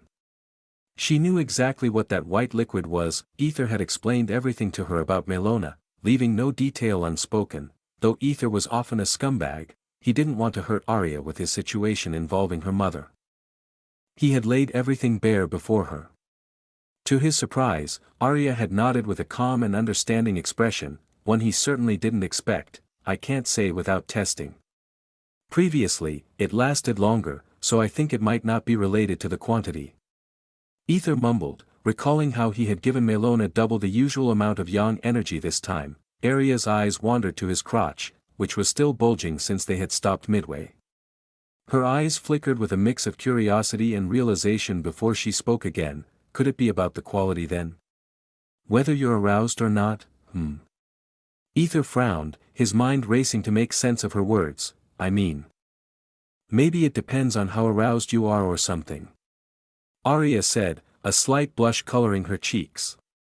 She couldn't believe she was discussing this in front of her mother, who was still unconscious. That's a good theory. Why do you think so? Aether asked, now deeply interested in her line of thought. I mean, it wasn't every time you came inside me that I felt rejuvenated. I mean, it was only sometimes, when you were very aroused, that I felt the energy was stronger. Other times, it was mild, Arya explained, trying to piece together her thoughts as she spoke.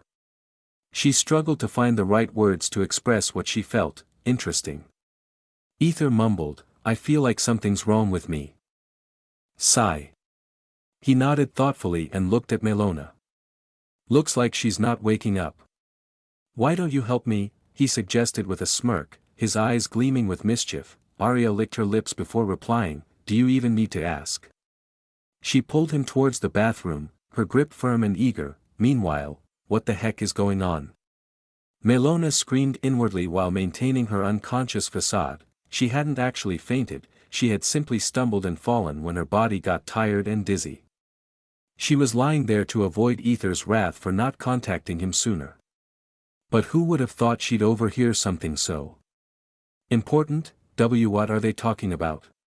His aroused quality? I don't understand. Melona thought, her mind racing with confusion and curiosity.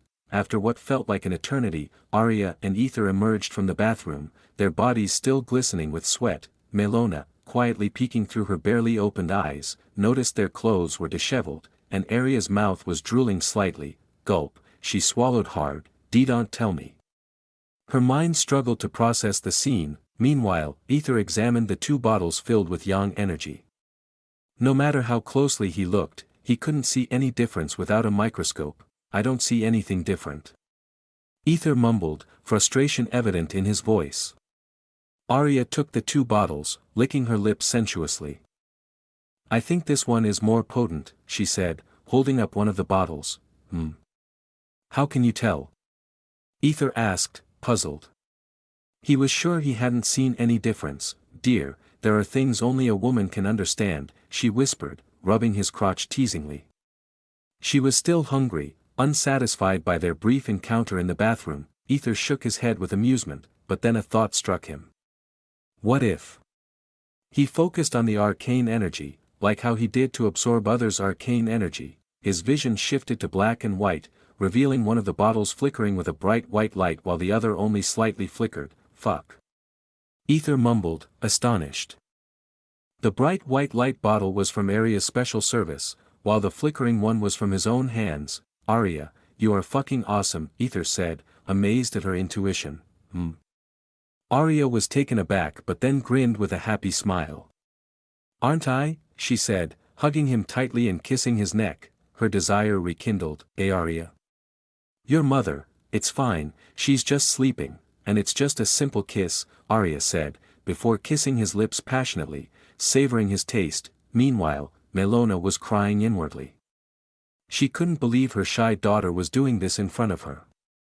Just because she was horny, where did I go wrong, she thought, her mind spiraling with confusion and disbelief.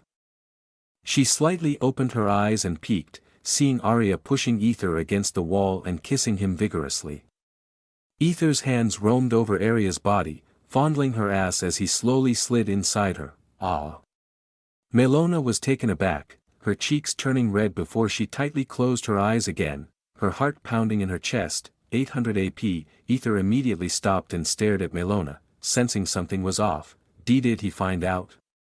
Melona screamed inwardly, panic rising. Aether sighed deeply before kissing Arya's forehead. Arya, snap out of it, he said sternly, his voice firm. Those words were enough to bring Arya back to her senses.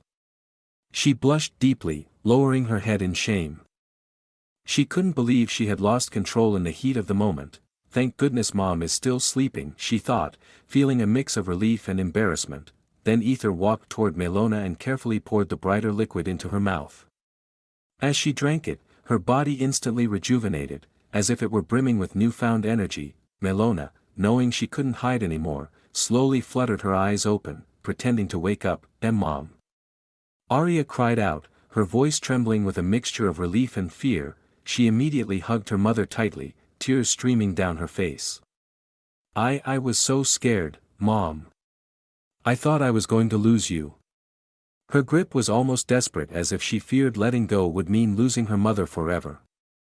Melona gently patted Arya's back, her expression one of incredulity and tenderness. She couldn't believe how quickly Arya had switched from the passionate girl she had seen earlier to the scared, loving daughter she was now. Where had the horny girl she saw before gone? She wondered but didn't dare ask. Seeing Aether staring at her with an amused expression, her cheeks turned red before she averted her gaze. His smirk made her feel exposed and embarrassed, yet also oddly comforted by his confidence and presence. Ahem, Aether cleared his throat, breaking the tension in the room. I told you to contact me as soon as you felt dizzy, didn't I? His tone was firm but filled with concern. Melona lowered her head, feeling a mix of shame and gratitude. I thought I was able to keep up, but the tiredness suddenly washed over me, she admitted, her voice barely above a whisper. Aether shook his head, his expression softening with understanding.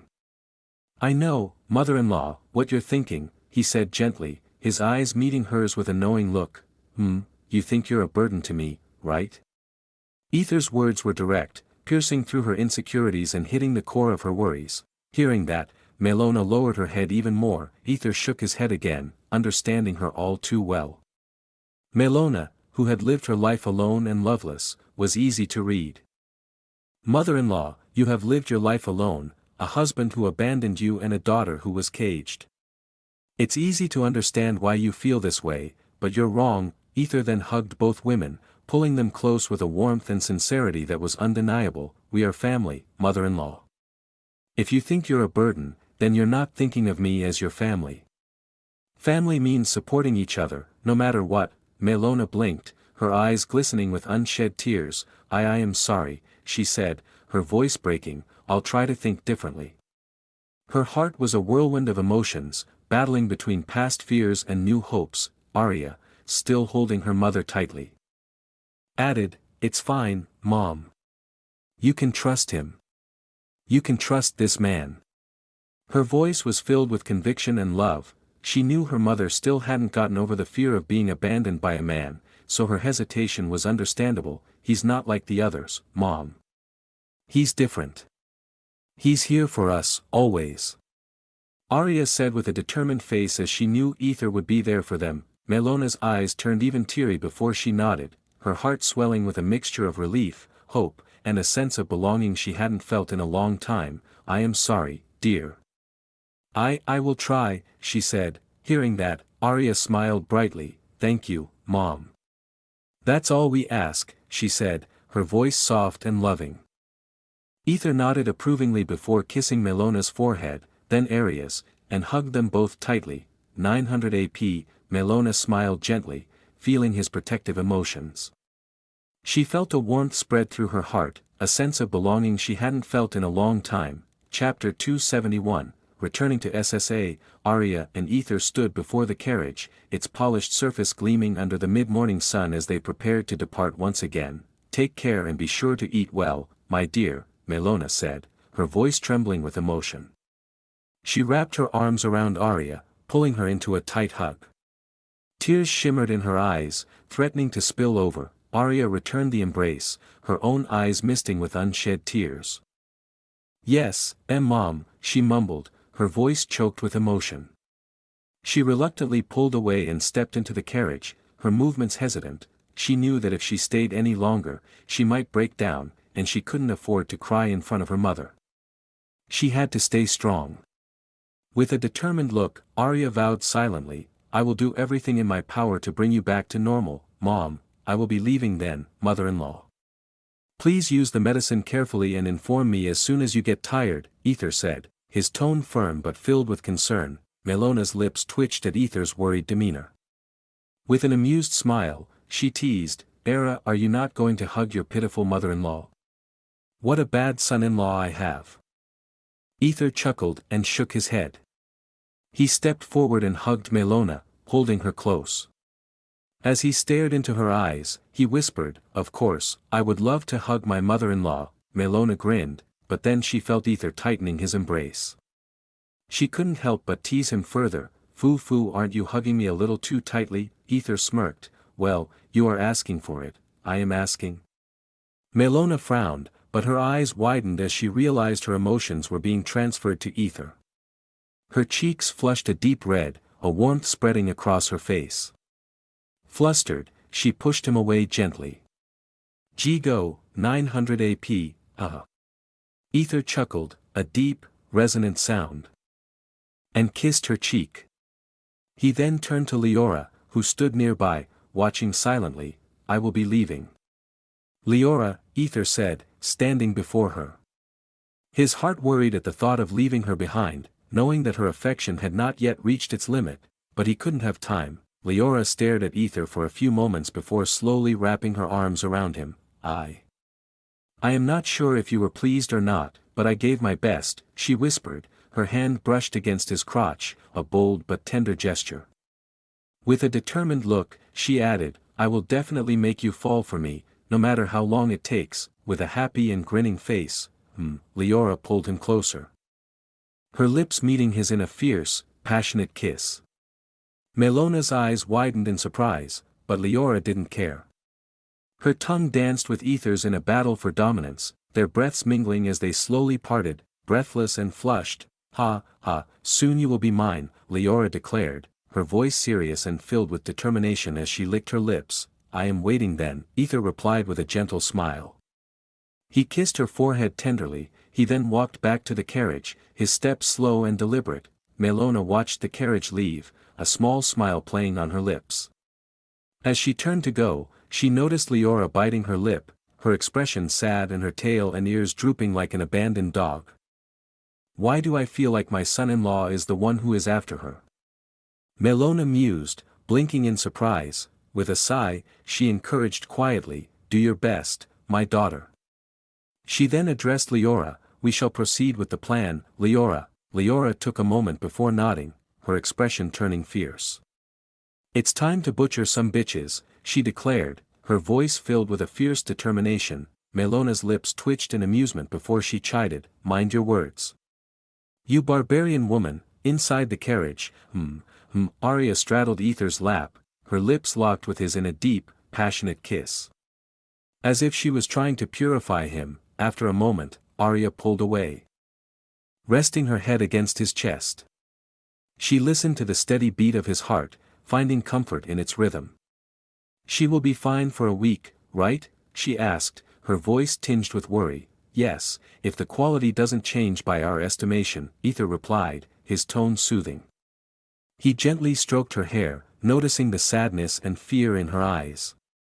"It's fine, Arya. We will definitely cure her." Arya nodded, though the worry didn't completely leave her face. Her fingers played with the fabric of his shirt, seeking reassurance. Yes." Arya tilted her head, looking up at him with soft eyes. "Aren't you forgetting something?" Aether asked, knowing there was a question she hadn't yet asked. One he knew she was curious about. Arya smiled warmly and snuggled closer to him. "As I said before, I will wait until you are ready to reveal everything. It doesn't matter whether you are Victor, a slave, a hidden prince, or whatever. I love you, and that's all that matters, I see." Aether smiled, touched by her unwavering devotion. He ruffled her hair gently and leaned down to kiss her lips. "I love you too," he whispered, his voice filled with emotion, "but you better not approach Victor." "Why is that?" "Here I was thinking I could have some lovey-dovey moments in the classroom," Arya teased, her expression soft and sly. She traced her finger along his jawline, a mischievous glint in her eyes. "Oh. He is an arrogant and unapproachable person, so no. And lovey-dovey. Aren't we doing that now?" Aether replied, a playful smirk on his lips. Where?" Arya asked innocently, but then, Aether pinched her ass, making her squeal softly. He grinned as they continued their playful banter, the carriage rolling steadily towards their destination, Sovereign Arcanum Academy. Deep inhale. Aether took a deep inhale, feeling a wave of familiarity wash over him as they approached the grand gates of Sovereign Arcanum Academy. Beside him, Arya watched his reaction with a warm smile, understanding his emotions without a word. "Come on, Aether," Arya urged, gently pulling his arm. "Okay." Aether nodded, and as he stepped inside the ornate gates, ding, say, log. Aether blinked a few times, taken aback by the sudden notification. He sighed, anticipating what was to come. "Can't you just wait a little bit?" he thought inwardly, hoping to delay whatever was about to happen. To his surprise, the words vanished as if responding to his silent plea. Aether's lips curved into a surprised smile before he continued walking with Arya to her dorm. After helping her settle into her room, he made his way to Aquilina to report his arrival. "Princess, I am back," Aether announced with an energetic expression as he entered her room without knocking. "Aether. You came back." Aquilina, who had been engrossed in her study materials, looked up in surprise. Her face lit up with joy, her previous somber expression replaced by genuine happiness. Without a moment's hesitation, she leapt into his arms. "That's dangerous," Aether exclaimed, though he caught her with ease, his expression shifting from surprise to affection. She must have felt lonely, he thought, holding her close. "I knew my Aether would catch me," Aquilina said, her voice filled with trust as she hugged him tightly. Her eyes glistened with unshed tears as she whispered, "I missed you a lot." Aether chuckled inwardly, thinking, "Look at the once prideful princess, now so cute and adorable." He hugged her back, feeling her warmth seep into him. "I missed you too." Aquilina smiled contentedly. However, Aether's brow furrowed when he noticed the dark circles under her eyes. "Have you not been sleeping enough?" he asked, concern evident in his voice. Aquilina smiled weakly, saying, "Yes, because someone left me all alone." She felt a warm rush of happiness that Aether noticed her condition immediately. Unlike Kai, who was often too busy, but the real reason for her sleeplessness was her recurring nightmares, which she had kept to herself. Aether sighed deeply before picking her up in a princess carry, surprising Aquilina. She looked at him with wide, astonished eyes, noting how much he had grown. His face had become more charming and, He looked undeniably hot, a deep blush spread across her cheeks, her heart beating wildly in her chest. 7,000 AP, he is a little too bold, she thought but kept silent, not wanting to miss the chance to be close to him. Aether, ignoring her shocked expression, gently laid her on the bed and covered her with a soft bedsheet. With a stern yet caring tone, he said, "Now sleep, huh?" Aquilina snapped out of her trance, objecting, I need to know what happened, and it's not even night. Nope. Everything can wait, but your sleep is more important right now. And I also brought you souvenirs. Aether said, his face firm but his eyes gentle. Aquilina awkwardly shook her head, she wanted to know everything. Did he enjoy the new culture? Did he have fun? Did he miss her? Did he tease any girls? And especially, did he do anything with Arya? These questions were more important than her mere sleep. However, suddenly, a wave of dizziness washed over her, making her eyelids feel heavy. She looked up at Aether, who was gently ruffling her hair.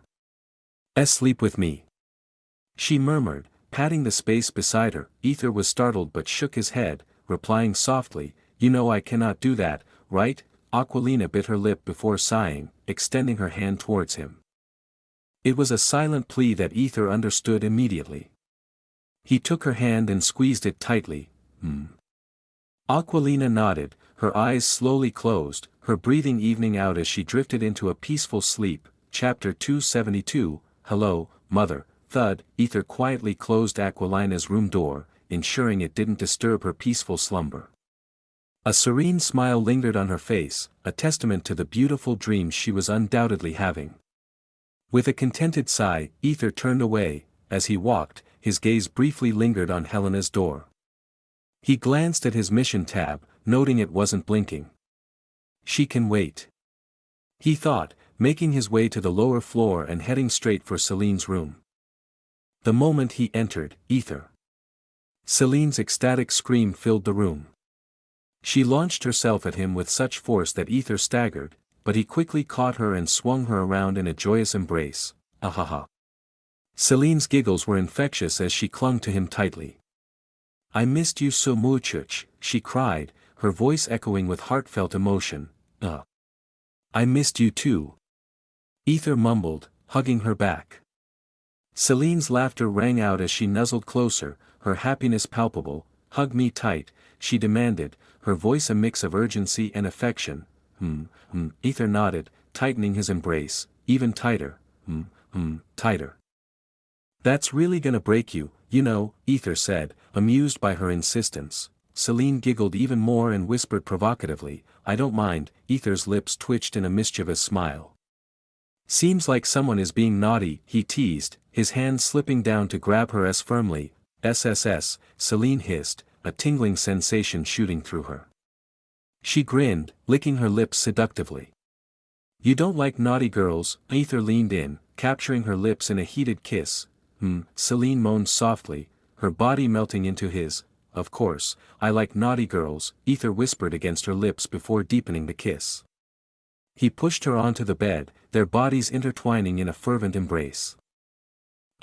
Celine moaned again as their hands roamed over each other, exploring the familiar yet always thrilling territory. After a series of passionate kisses, Celine rested her head on Aether's lap.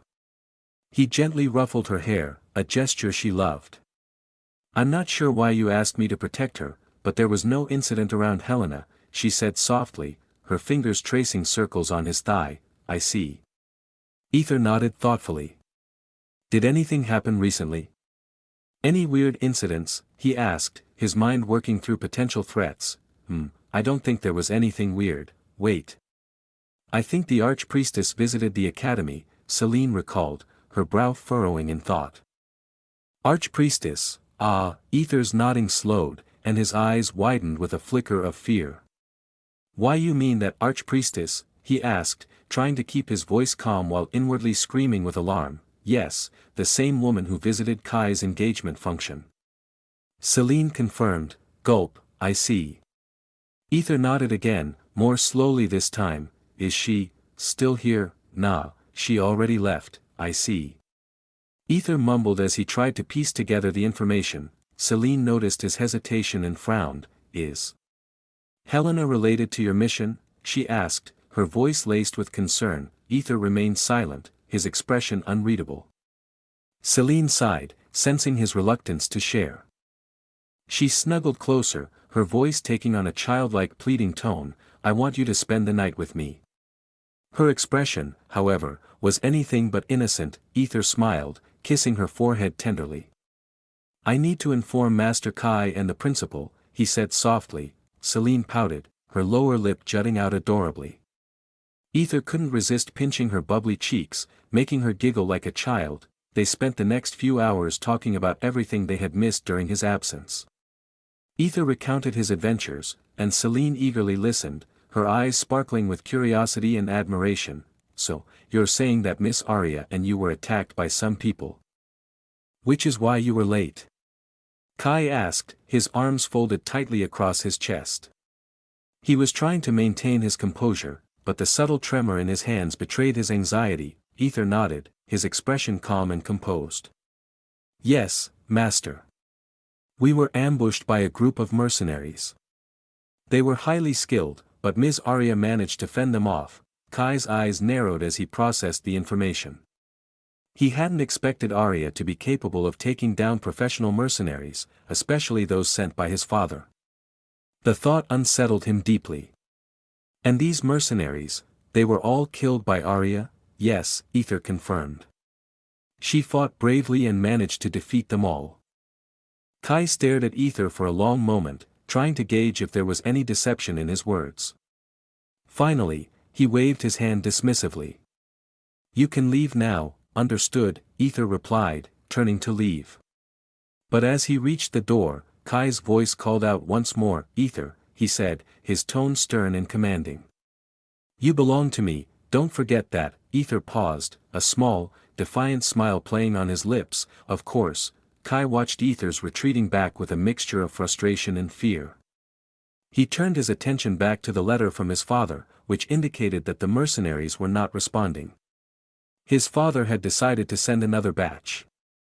Kai shook his head as he wrote a reply, explaining that Aether and Arya had returned and that Arya had killed all the mercenaries. A bead of sweat formed on Kai's forehead. If she was able to kill a level 35 golden aptitude mercenary, she must have grown significantly stronger, he thought, struggling to comprehend how Arya had advanced so rapidly in such a short time. He knew he had to keep up. If he fell behind, he would be left eating others' dust. He needed to sharpen his skills and power, or he would never live up to his grandfather's legacy. A fleeting thought of handing Aether over crossed his mind, but he quickly dismissed it, recalling his father's stern warning. Inside Aether's room, Two bodies intertwined on the bed as they passionately kissed, their movements a blend of urgency and affection. Ah, Aether, Celestia moaned, her voice filled with desire as Aether bit her neck and fondled her ample ass without mercy. Hee. Aether chuckled, pulling back to whisper, I can feel you, Seals. I can feel you. Through their connection, Aether could sense Celestia's longing and love, making her blush adorably. Celestia huffed, feeling both teased and aroused. She wanted him to reward her for doing every work, so she reiterated her efforts. I disguised myself as Victor sometimes, then helped Princess, helped Celine, and even secretly watched over Helena. I worked really hard. You know, Aether nodded. That must have been tough for you, before kissing her lips again and asking, good girl, what do you want? Celestia chuckled at being called a good girl, her blush deepening. She grinned and said, you know what I want, right? Aether stared into her eyes, sighing. It's not easy to go after the Empress when I'm still weak. Why don't we just do it? Celestia had promised herself that until her big sister was truly happy, she would not allow herself to be. This promise kept both Celestia and Aether from crossing the final line. Celestia pouted, her frustration evident. Then it's a no-no for now, Aether chuckled, feeling her emotions. He knew she desperately wanted to be with him yet was holding herself back, as if she was trying to hurt herself. Well, it's not ding, say, log. Aether's entire vision was suddenly blocked. He couldn't see anything. I suppose you held back quite a bit. He thought before informing Celestia, I'll be unconscious for a few minutes or maybe an hour. Huh? Why? Celestia asked, her worry clear. The mission, Aether replied. Those words were enough for Celestia to understand. Her expression turned stern as she carefully made sure Aether was lying down properly. She sat beside him, ready to assist if he needed anything. Aether chuckled at her sudden change in demeanor.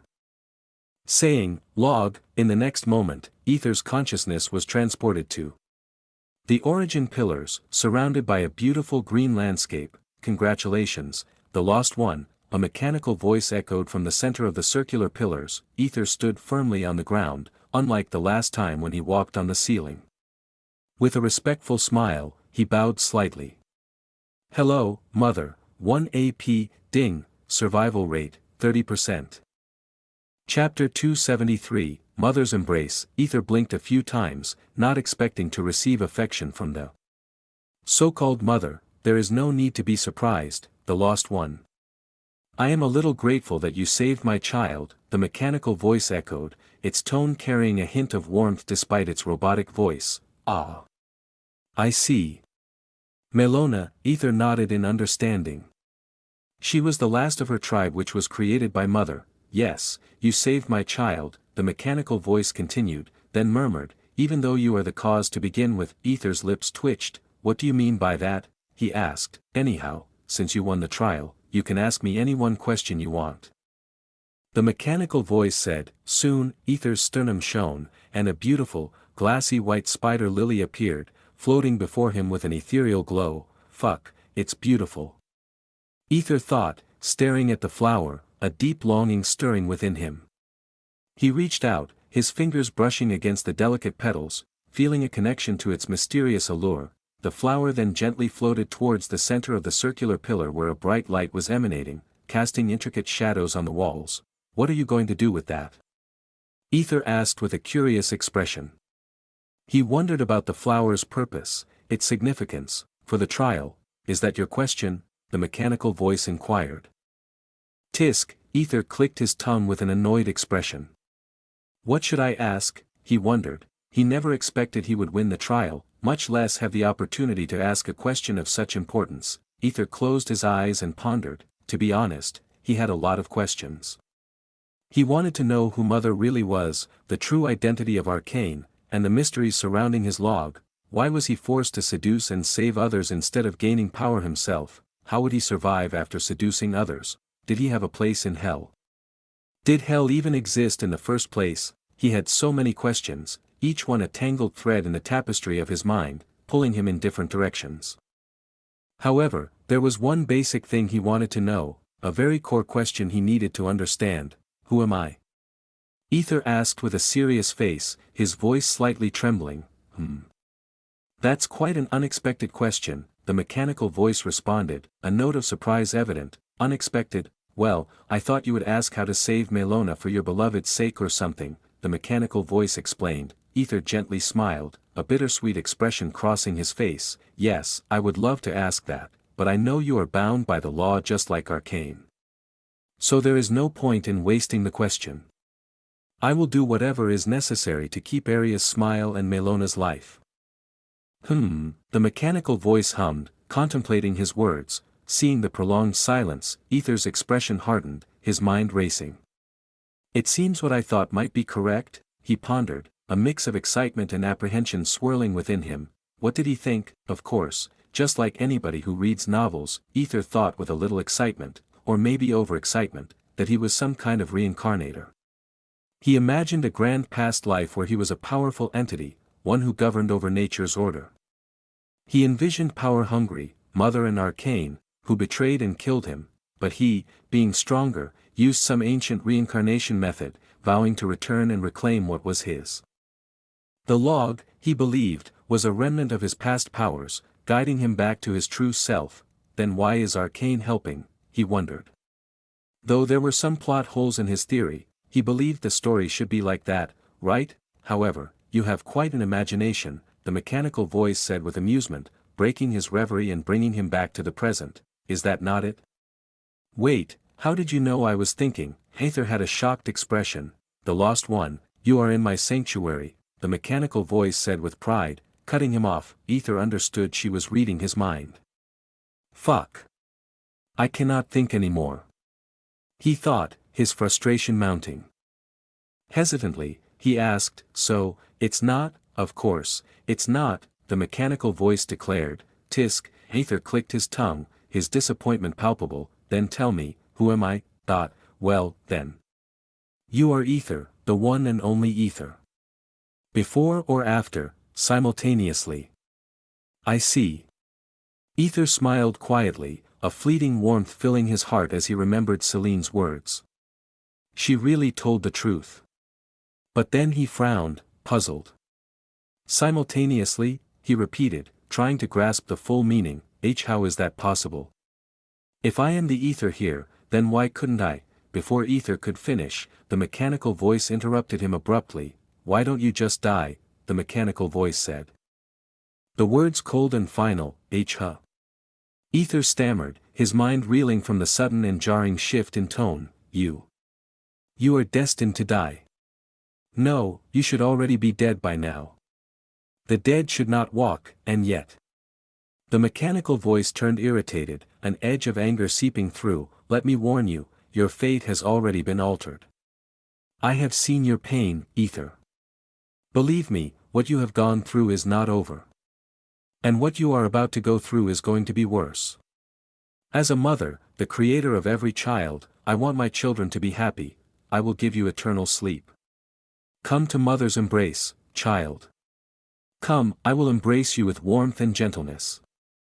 Suddenly, the mechanical voice softened, transforming into a soothing, feminine one. What are? Why?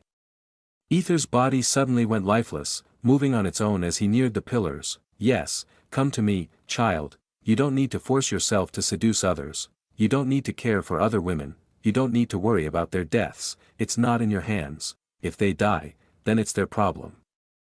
No one can avoid death. A death should be dead. Step. Aether, with lifeless eyes, was about to step on the bright light inside the middle of the circular pillars when, the cave trembled violently. Ding, Aether's eyes turned pure black before returning to normal. He blinked a few times, disoriented, looking down. What the? He shouted, horrified, when he saw a creepy, brownish-black hand trying to touch his hovering leg. He immediately jumped back, heart pounding. Tisk, the mechanical voice clicked its tongue in annoyance. Aether's face was drenched with sweat. It wasn't just the sight of the creepy hand that terrified him, rather. He felt that if he touched it, he would cease to exist. A primal fear gripped him, emanating from the very core of his soul. You bitch. Aether shouted, his anger boiling over. He had wanted to speak respectfully and find some common ground, but now, this fucking bitch. You almost killed me, the mechanical voice simply replied. You are already dead. You are just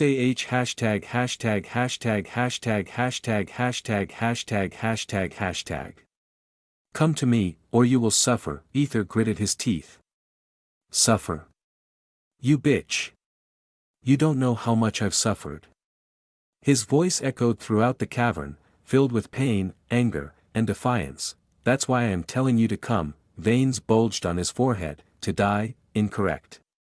You are already dead. Aether shook his head vigorously. Nothing you say makes any sense at all. Why do you care whether I die or not? It is my duty to balance everything. That's my purpose, and also Arcanes, TSK, I don't care. It's my life. I will decide when to die or live. If you dare to pull this stunt again, what can a weak being like you do? The mechanical voice mocked. A sneer evident even without a face. Weak. Ah. Aether suddenly smirked, a dangerous glint in his eyes. They call you mother, right? Of course, you must be a woman, otherwise, why would they call you that? Unless you are into gender bender. Aether slyly smiled, leaning into his provocation. Hee. Duty, you say? Then it's my duty to teach a bitch like you a lesson. You have been disrespecting me, the mechanical voice said, but there was a noticeable hint of irritation now. Aether laughed bitterly. Disrespecting? You're worried about that? Aether had an amused expression on his face, his eyes gleaming with a dangerous light. He then leaned in closer with a wicked grin. You know, if I ever see you, I'll show you who your daddy is. I'll smack your ass until you can't sit on anything other than my dick. Bitch, I'll make sure you beg me to fuck you.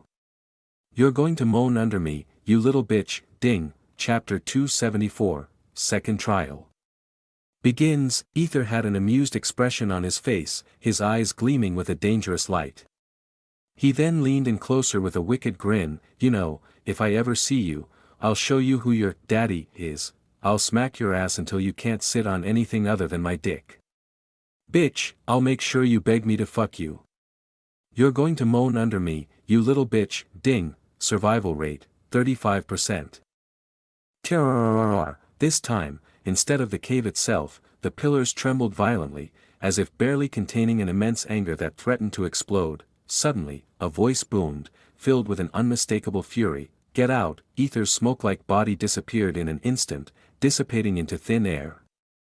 Yet, even as he vanished, a smirk remained on his face, an uncanny, confident smile. As soon as Aether was gone, the pillars ceased trembling, the cave settling into an uneasy silence. This quiet was soon broken by a soft, feminine laugh, echoing eerily through the stone walls.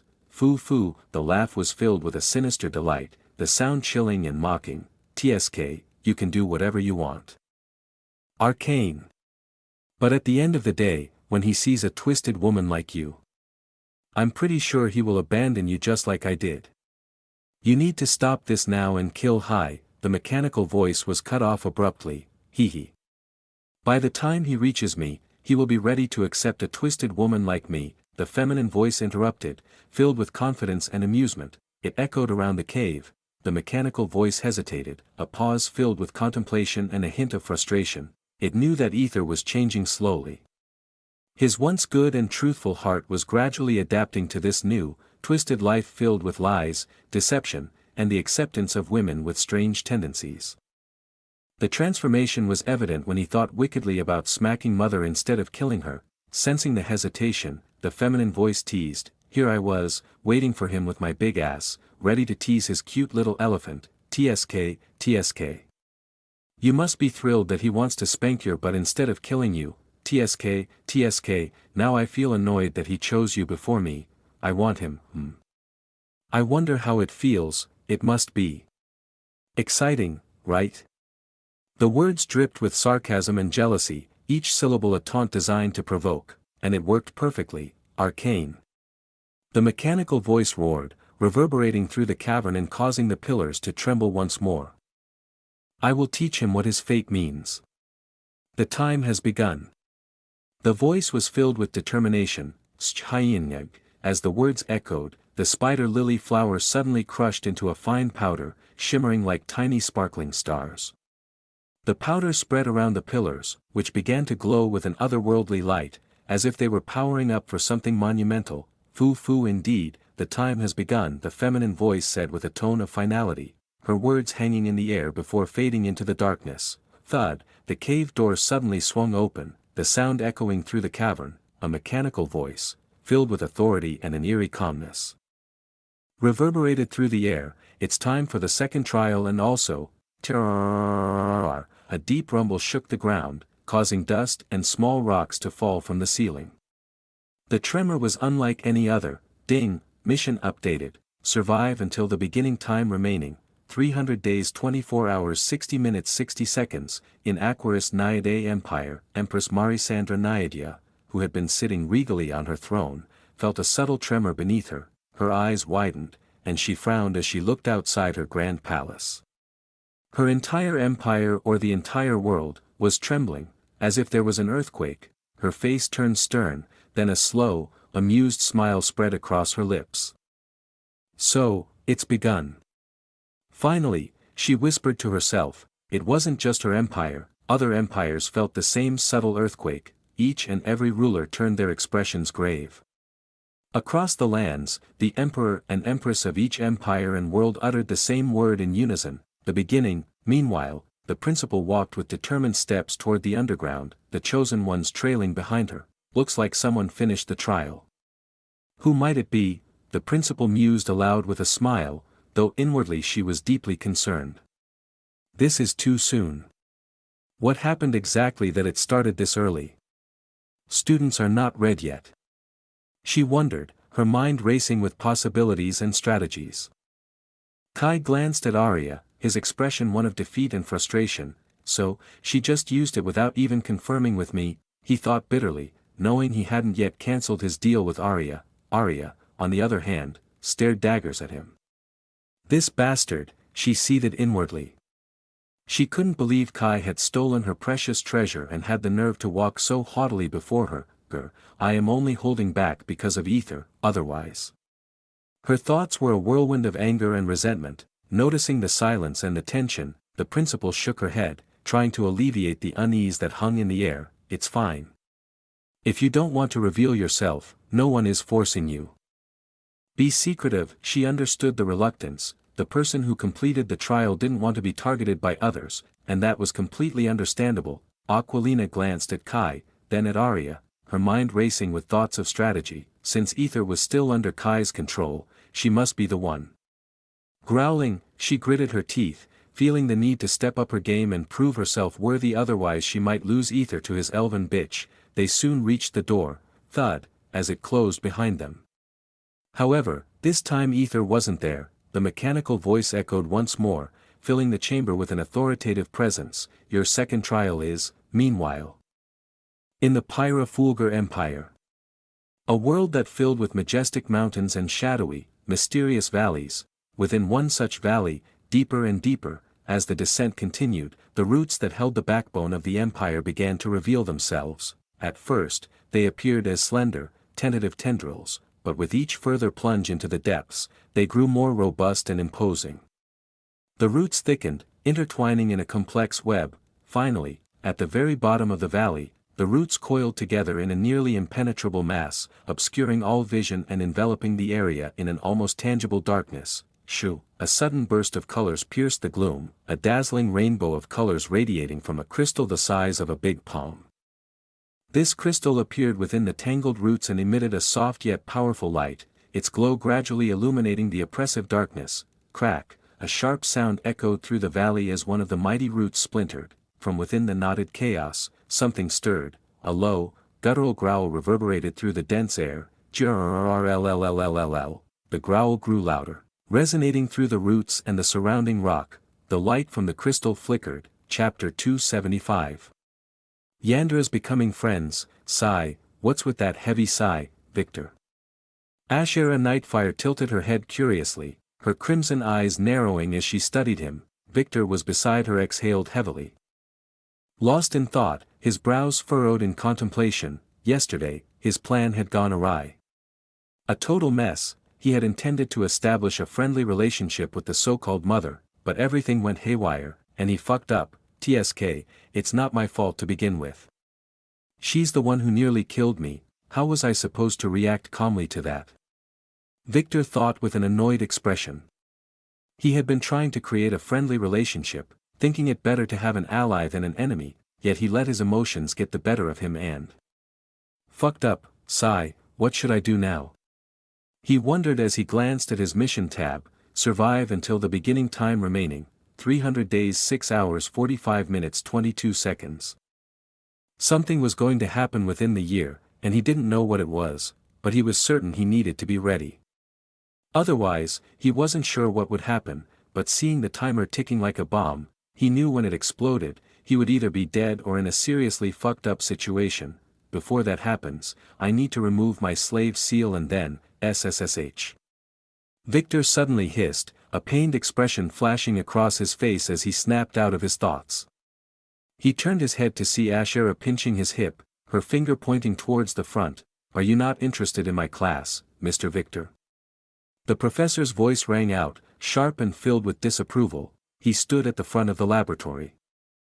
Arms crossed, his eyes narrowed in annoyance. Victor looked up, meeting the professor's gaze with an indifferent shrug. Well, yeah, he admitted, not bothering to hide his lack of enthusiasm. The professor had been lecturing on the mechanics of basic technologies, like connecting circuits and the functions of artificial crystals similar to the ones that were seen in Helena's bathroom. Actually, that crystal broke not because of Helena pouring in extra energy, but because Aether caused the problem. It was pretty amusing that after reading that old book in the archive, he understood most of the principles and functions. All he needed was a guide for practical use. Victor was not interested in learning theories. The professor's lips twitched with annoyance at Victor's arrogant and casual response. Then why don't you demonstrate your understanding by connecting the circuit? I want to see a fire crystal from your team, he said, his tone strict, though there was a glint of amusement in his eyes. Fine then. Victor agreed with a nonchalant nod, his lack of concern further irritating the professor. Wait, I haven't done anything. Ashera protested, her eyes widening in surprise, but it never reached no one. She glanced around at the other teams, who were watching with amused or pitying expressions. Except for two individuals who were glaring at her as if she had committed a grave offense. The laboratory was set up for experimental training, with students paired up to complete the tasks. Ashera, being Victor's forced friend, had been forced to team up with him. She sighed, resigning herself to the situation. Victor ignored the stares and looked at Ashera, who wore a shocked expression as she watched him pick up a small, ball-sized crystal that was transparent. Hey, Victor, are you serious? Do you even know how to connect the circuits or add the function? Ashera asked, her curiosity piqued despite herself. Victor hummed in response, not looking up. He placed the small, transparent white crystal ball under a device resembling a surgical microscope, equipped with a controller. To program the predetermined function into the crystal, he needed to use this precise equipment. He inspected the crystal under the magnified lens. No cracks on the surface. Checked, no dents. Checked. Victor carefully used the controller to maneuver the tiny pins towards the crystal, then glanced at Ashera. Show me the circuit structure for the fire function, he asked, his voice steady. Ashera nodded. Here it is. But, Victor, are you sure about this? Can't you just apologize to the professor? It might make things easier, she suggested, her voice low and concerned as she gestured towards the professor, who still looked irritated. Victor dismissed her concern with a slight shake of his head. Focusing intently on the task at hand. He began etching the circuit pattern into the small crystal, using the pins like a delicate pen. The process required precision, as any mistake, such as an extra scratch or a pin going too deep, could result in failure. The pin scratched the surface of the crystal, releasing a small amount of ink-like substance. Some etchings were deeper, some shallow, and each line had to be perfectly executed. Ashera watched Victor's meticulous work with a sense of awkwardness, feeling somewhat useless as she hadn't contributed much to the task. Though she knew that Victor had caused the situation they were in, they were still a team, and she wanted to support him. Seeing how focused he was, she decided to help in a different way and gently wiped the sweat from his forehead with a handkerchief. B.I. Two furious voices suddenly rang out, but they were abruptly cut off. Ashera turned her head and saw that it was Celine and Arya, who had been paired together for the task. Celine and Arya were on the verge of breaking out in anger, if not for Aether's stern advice to avoid contacting Victor while he was in Victor mode. That damn succubus. If she tries anything funny, I will. Celine's thoughts trailed off in fury. That damn succubus. If she tries anything funny, I will. Arya's thoughts echoed Celine's sentiment, both fuming silently. Suddenly, they both received a telepathic message individually. Celine / Arya / The telepathy seemed to calm them, and they reluctantly returned to their work, pouting slightly as they did. Celine glanced at Arya, unsure whether this woman was Aether's target or not. Kai had told her that Aether was here for trial purposes, so she wasn't exactly sure about Arya's role. Ahem. Celine cleared her throat, drawing Arya's attention. Arya looked up, her expression questioning. Well, why did you ask my brother to have Aether accompany you? Celine asked, pretending to read her book but clearly probing for answers. Did your brother say anything to you? Arya inquired. Her tone guarded. Yes, Celine replied, trying to sound casual. Then, it is what it is, Arya said nonchalantly, returning to her book while holding the crystal ball. She knew she couldn't reveal the true nature of her relationship with Aether, especially not to Celine, Kai's sister. She was sure Kai would take drastic actions if he found out. Celine's lips twitched in annoyance at Arya's evasive answer. If you dare hurt Aether, I won't stay silent. Arya blinked, surprised by Celine's protectiveness. She thought to herself, I guess she might actually be a good person. Aloud, she said, well, since he's stronger than my other servant, but Celine interrupted her, her face lighting up with pride. Isn't he? Celine's face radiated pure bliss as she boasted about Aether's strength, clearly proud and joyful. He is. He is even better than I expected, Arya agreed, smiling with pride as well. Yes, he is the best. Celine declared with conviction. She added, that time, he defeated the bears with a single spell and flew through the sky with utmost precision. He is the best, Arya smiled gently, feeling a kinship with Celine. Not only that, but he's also very capable of learning new things quickly, and his curiosity, it's like a child's. Celine laughed, her eyes sparkling with amusement. Haha. Yes, once his curiosity gets the better of him, he acts like a child. Which makes everyone want to pamper him. The two women found themselves bonding over their mutual admiration for Aether. The wavelength between the two Yanderas seemed to sync perfectly, at least initially. Celine and Arya continued their conversation, exclusively talking about Aether and the situation surrounding him. As they grew closer, they decided to have a separate chat, laughing and smiling quietly together. That time, he almost broke that bully's hand and pfffftttt. Celine started, struggling to contain her laughter. He broke the hand. And? Arya prompted, eager to hear more. Yeah, and, the bully wet himself inside the carriage, ahahaha. And? They never even approached him again. Heck, they even licked his shoes and followed him like a dog, Celine recounted, both of them bursting into laughter. Suddenly, there was a loud explosion. Boom. I am sorry. Chapter 276. Should I walk in naked to impress him? I am sorry.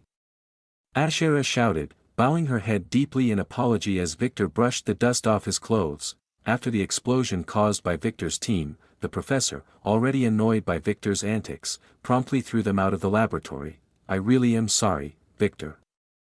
I shouldn't have poured so much energy into it, Ashera mumbled, her face clouded with sadness and guilt as she noticed Victor wasn't responding to her apology.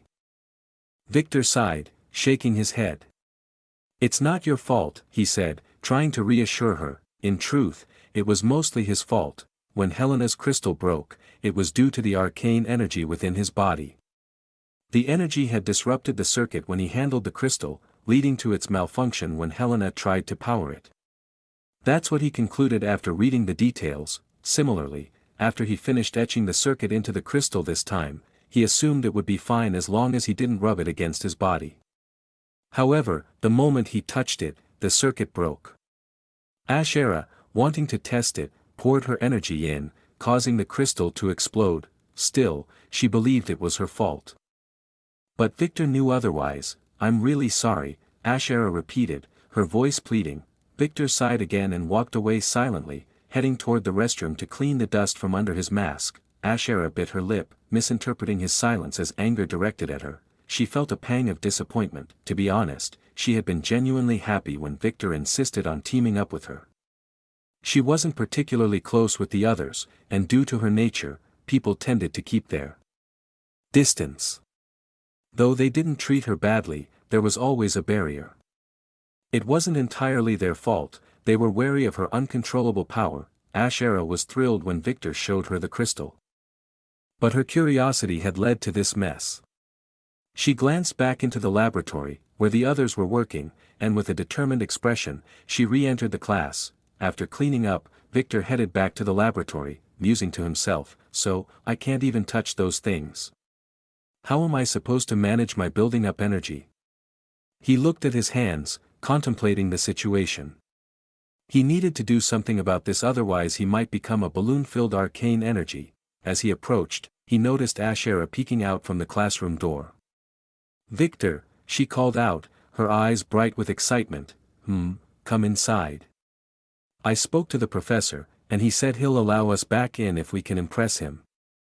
Ashera said, Her voice filled with pride and a childlike eagerness, clearly expecting praise. Impress him? Victor repeated, his eyebrow arching higher in mild surprise and amusement.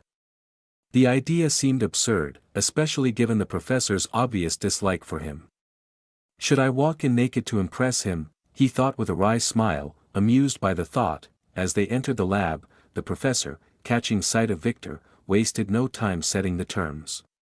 If you don't complete the task I assign, you won't be allowed back in my class until the semester ends, he declared, his tone leaving no room for negotiation. Victor blinked, then glanced at Ashera, who quickly looked away. Avoiding his gaze, Celine, he telepathically reached out to Celine, asking for clarification, well, she actually begged the professor to let you back in. She claimed the explosion was all her fault and, she even offered to withdraw from the class if he allowed her only friend to stay, Victor paused, blinking a few times in surprise. He looked at Ashera, then at the professor. You'll be surprised, Professor, he said confidently. The professor snorted, not particularly interested in allowing Victor back, but he had relented because of Ashera's plea. A succubus, after all, of course, he didn't express his thoughts openly, but he was intrigued. He'd never encountered a succubus before. If he played his cards correctly, he might taste a succubus, and the prospect excited him. As they returned to their station, Ashera showed Victor a complex circuit diagram. He wants us to create this, she said. The complex circuit diagram was surely going to take a lot of time and concentration, which was not available as the period was about to end. Compressed air. Victor frowned. It was a simple basic concept but filled with complexity which might take a long time to even etch it on the crystal, and most of all, that was Professor hadn't even covered in class. That bastard. Victor thought, gritting his teeth as he glanced at the professor, who was watching them with a smug grin. At that moment, Victor let out an uncanny smile, one that sent a shiver down the professor's spine. He quickly skimmed through the book material. We are doing this, he declared with a smirk. Huh? This? Victor, this is advanced, she stammered. Yes, it is an advanced concept, but it's a simple circuit, that we can finish before the time runs out, Victor assured her, his voice steady and reassuring. Ashera wasn't convinced. She knew that this task was far beyond their current level of training. She nodded weakly, still unsure but willing to follow his lead. Victor carefully selected a crystal, going through the same meticulous checks as before. Just as he was about to begin etching the circuit, he paused and looked at Ashera. Take this side, he instructed, pointing to the crystal. Just etch the part where I say, me. Ashera blinked in surprise, her uncertainty palpable. Who else then? Victor replied with a raised eyebrow, a hint of a smile playing on his lips. I'm not sure. Ashera hesitated, clearly afraid of making another mistake. We are a team, right? Yes, and you are my friend, right? Yes, then come on, Victor encouraged, giving her a reassuring nod. Ashera awkwardly scratched her head before slowly leaning towards the right eye-side piece, while Victor took the left. Their faces were mere millimeters apart, and the proximity made Ashera's heart race. Determined to prove herself, Ashera focused intently on her task. As they worked in tandem, Victor whispered softly, "Thank you, Ashera." Ashera flinched at his words, her heart warming at the unexpected gratitude. A gentle smile curled on her lips. 1 AP, just as they were about to finish the etching process, Victor added some additional knowledge he had gleaned from an old book, refining the circuit even further. The professor, making his rounds, finally arrived at their station.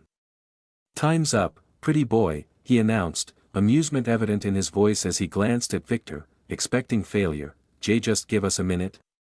Ashera pleaded, but the professor was not inclined to wait. "Either show it to me now or get out," he said, turning to move to another group. "Finished," Victor declared, just as the professor was about to leave. The professor frowned, clearly skeptical. He must have done it half-heartedly, he thought, ready to dismiss their efforts. Victor, however, gestured to Ashera. "Do the honors, Ashera," he said, indicating the crystal they had prepared. "Me? I don't think it's a good idea." Ashera hesitated, her anxiety rising. The last thing she wanted was to cause another mishap, especially after they had worked so hard, but Victor insisted on her. Ashera reluctantly picked up the crystal, which had turned a deep blue after the etching process. She closed her eyes, taking a deep breath as she concentrated on channeling her arcane energy into the crystal. Please work, please work, please work. She repeated in her mind, bracing herself for the worst. Open your eyes, Victor said gently. Ashera slowly opened her eyes, and her breath caught in her throat. SSSSH. A small, beautiful blue flame danced atop the crystal, its color a mesmerizing, ethereal blue. Wow. Ashera whispered, her eyes wide with wonder. What, wow? The professor's face twisted into a scowl. I asked you to make compressed air, not fire. Do you think I'm an idiot, WL? Ashera stammered, looking to Victor for support. At that moment, a voice cut through the tension. It's a blue flame, which is considered the highest level of heat and is very rare to create. The voice was feminine and authoritative. Everyone turned to see a dark red-haired woman, wearing sunglasses despite being indoors. Victor frowned seeing that woman. Chapter 277, Devil. Victor, along with everyone else in the room, was taken aback by Raven Noir. She was a woman known for her silence, rarely speaking to anyone, so it was surprising to hear her voice now. The professor frowned, clearly displeased by the interruption. What's the matter, Ms. Raven Noir? I'm addressing this team, not yours. Please return to your place, he said, trying to maintain authority. Ignoring the professor, Raven looked directly at Victor and made an unexpected offer. I will give you 1,000 for this, she said, her voice calm and measured. Victor blinked behind his mask, puzzled by her sudden interest. What is she up to, he wondered, seeing Victor's silence. Raven upped the amount. 2,000 she offered, her tone unwavering. 3,000, 4,000, still, Victor did not respond. Raven sighed and finally said, 5,000. That's my final offer. The entire class fell silent, stunned by the escalating bids. Is she serious? Everyone thought in unison, unable to comprehend the situation. That might be worth it, but isn't she spending too much without even negotiating? Aquilina thought, her eyes wide with disbelief. Meanwhile, both Celine and Arya, seemingly out of sync with the gravity of the moment, whispered to themselves, he is the best, he is the best. They then looked at each other in surprise and chuckled simultaneously. Haha, haha, and wondered why they were even chuckling at each other. Anyhow, Victor, squinting his eyes, thought, is she trying to rub her wealth, I am filthy rich, at me? He then remembered seeing a poster about a masked person with a hefty reward and wondered who it might be. Inwardly, he laughed at the absurdity of the situation. I think you misunderstood my silence, Ms. Raven. He finally said, breaking the tension. Raven nudged her sunglasses up. Victor then turned to the professor, who was still trying to process the situation. Why don't you check it, Professor? This is not an ordinary firestone. Didn't I say it was a surprise? He said, gesturing for Ashera to hand over the crystal to the professor. The professor snapped out of his daze, glancing at the crystal skeptically. I'm sorry to say this, Mr. Victor, but I won't. TSK, are you even listening, you clueless idiot? Victor interrupted, his tone laced with irritation. Veins popped on the professor's forehead as he glared at Victor. Idiot? Are you referring to me? He asked, barely able to contain his anger. Of course not, Victor replied quickly, shaking his head. He then turned to Ashera, putting on a show. Idiot. Do you think you're some kind of big deal? Do you even understand what I'm trying to say? Or should I tell the principal what an idiot you are, not able to handle it, he said, his voice dripping with fake frustration. The class erupted in suppressed laughter, everyone covering their mouths to stifle their amusement. It was clear that Victor was actually mocking the professor. That only increased Professor's anger. Meanwhile, what did I do? Ashera, initially confused and hurt by Victor's harsh words, quickly caught on when she saw him wink at her. Realizing the act was a ruse to provoke the professor, she played along, watching as the professor struggled to keep his composure. What did you say, Mr. Professor? Victor asked innocently, his face the picture of politeness. "Grrrr," the professor growled, gritting his teeth as he fought to control his temper. "If this doesn't surprise me, everyone from this class will be banned from my lectures." Talia tried to object. "That's not fair," but the professor cut her off sharply. "Shut up," he barked, silencing her immediately. Determined to prove Victor wrong, the professor poured his arcane energy into the crystal, thinking, "Let's see what this arrogant brat has done." SSSSSH. The atmosphere in the laboratory grew tense as the blue flames erupted once more from the crystal. The professor, his face twisted in amusement, glanced at Victor and asked, "That's it?" His voice dripped with condescension, clearly expecting something more. Leon and Kai laughed haughtily. "Are you trying to show off?" they asked. The other students were ready informed to the principal as they didn't want to be banned from the class just because of Victor. Victor, maintaining his composure, simply instructed, "Pour more energy." The professor mockingly shrugged, channeling even more arcane energy into the crystal. However, despite the increased power, nothing seemed to happen. Tisk, the professor's face began to glisten with sweat from the effort, and just as he was about to stop, there was a sudden change. SSSSH, the blue flames abruptly ceased, replaced by a strange sound, BURF. A moment of stunned silence followed. The professor's lips twitched as if suppressing a laugh, and then he burst out. "Just a fart. Ha ha ha." He gripped the crystal tightly, laughing uproariously. The other students caught off guard, couldn't help but feel a mix of amusement and confusion. "Ha ha ha ha. Loser." Leon laughed even more. The professor, wiping tears of laughter from his eyes, said, "You really have a unique sense of humor, Victor," but before he could finish, Victor interrupted, "Surprise." He gestured the peace symbol with a small, knowing smile. Spark, The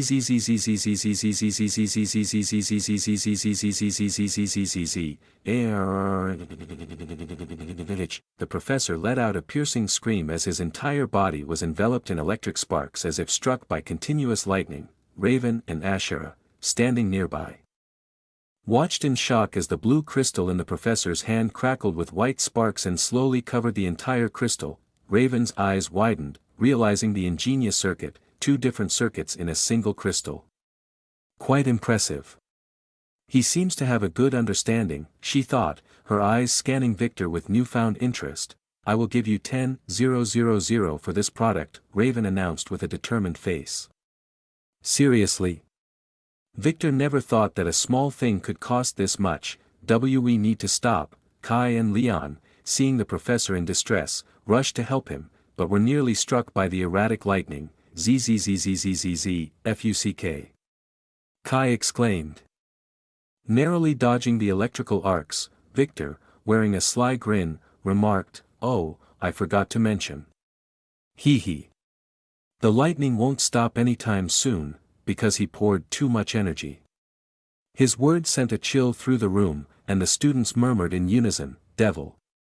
As they witnessed the professor's ordeal, Raven's eyes widened even more. "This is not just 2 circuits, it has 3 circuits and functions."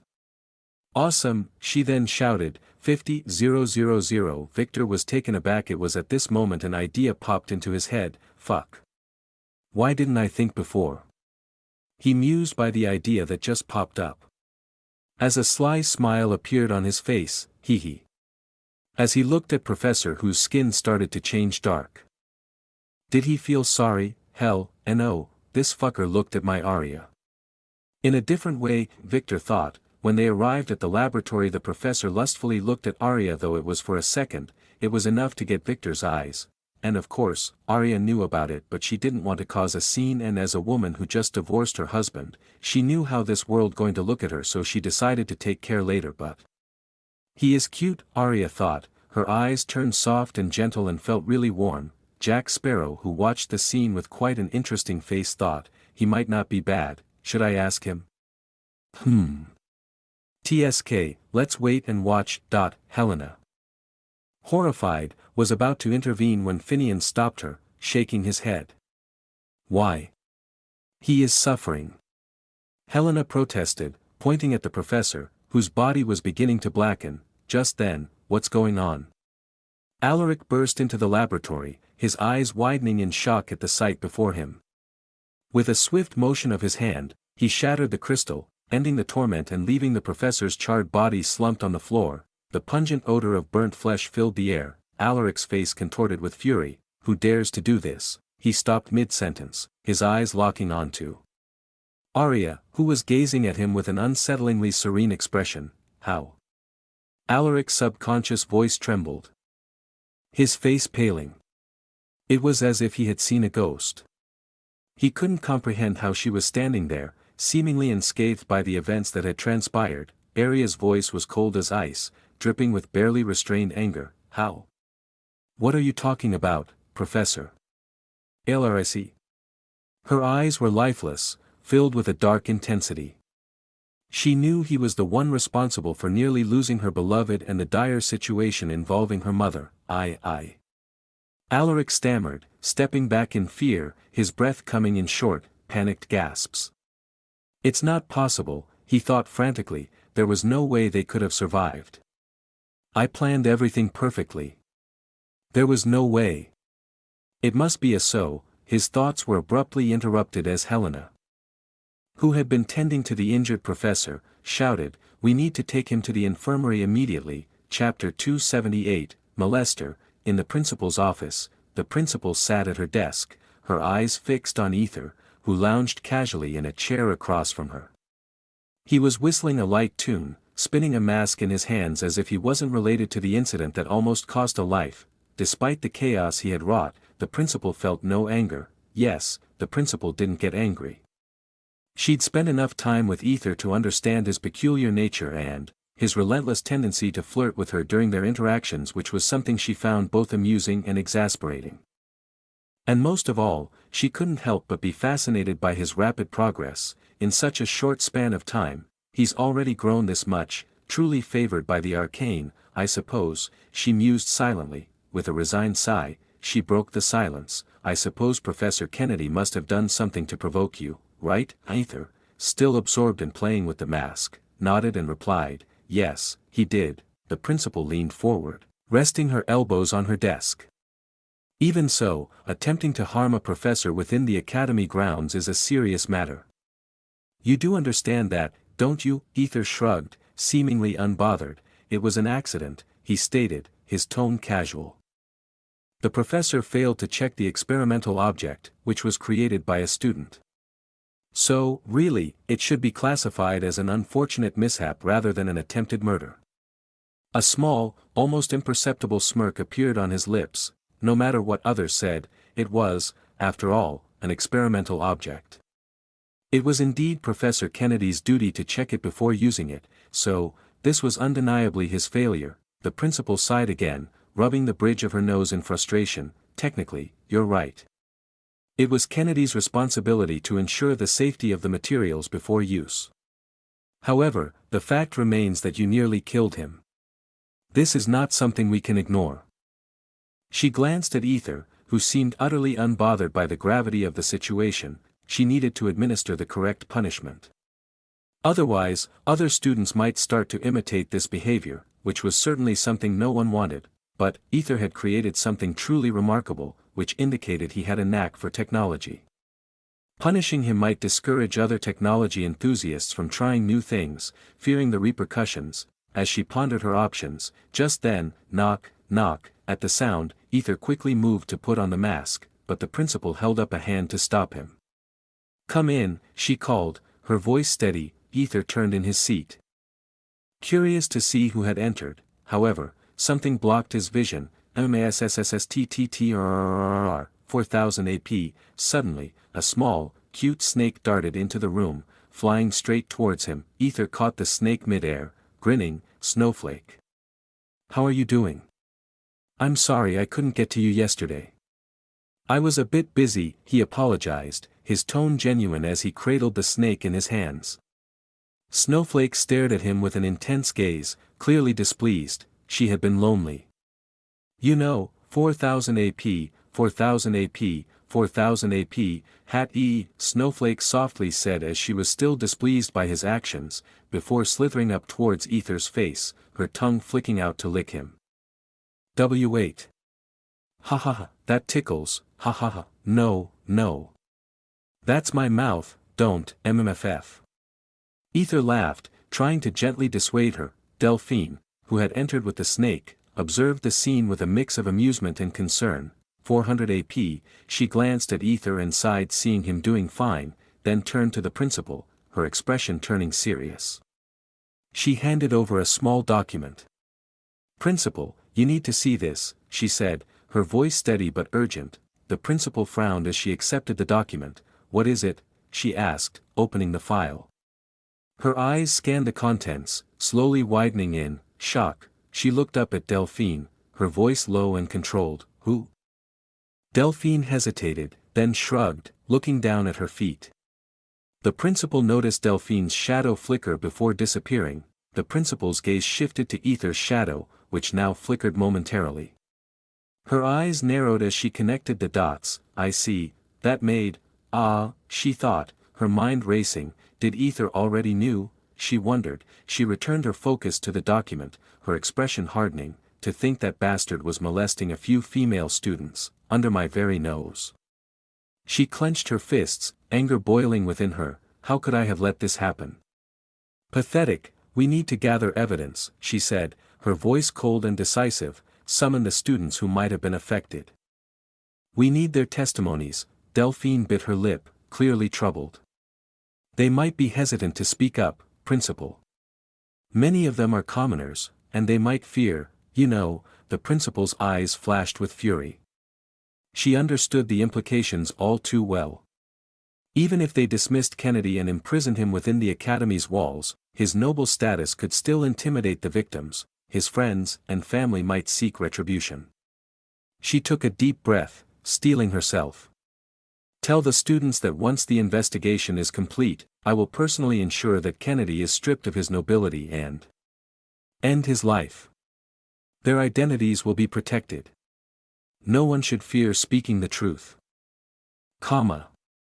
Understood, Principal. Delphine nodded, her resolve firming. FUCK. Both Delphine and the principal turned their attention back to Aether, who was now wriggling in his seat, trying to stop Snowflake from slithering under his shirt. Don't bite, ouch, WIOUCH, Snow, I promise I'll never leave you alone again, so please don't, OUCH.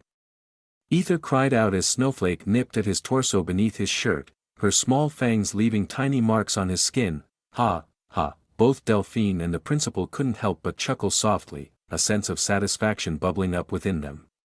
They exchanged amused glances, remembering how Aether's antics had often left them both exasperated and embarrassed in the past.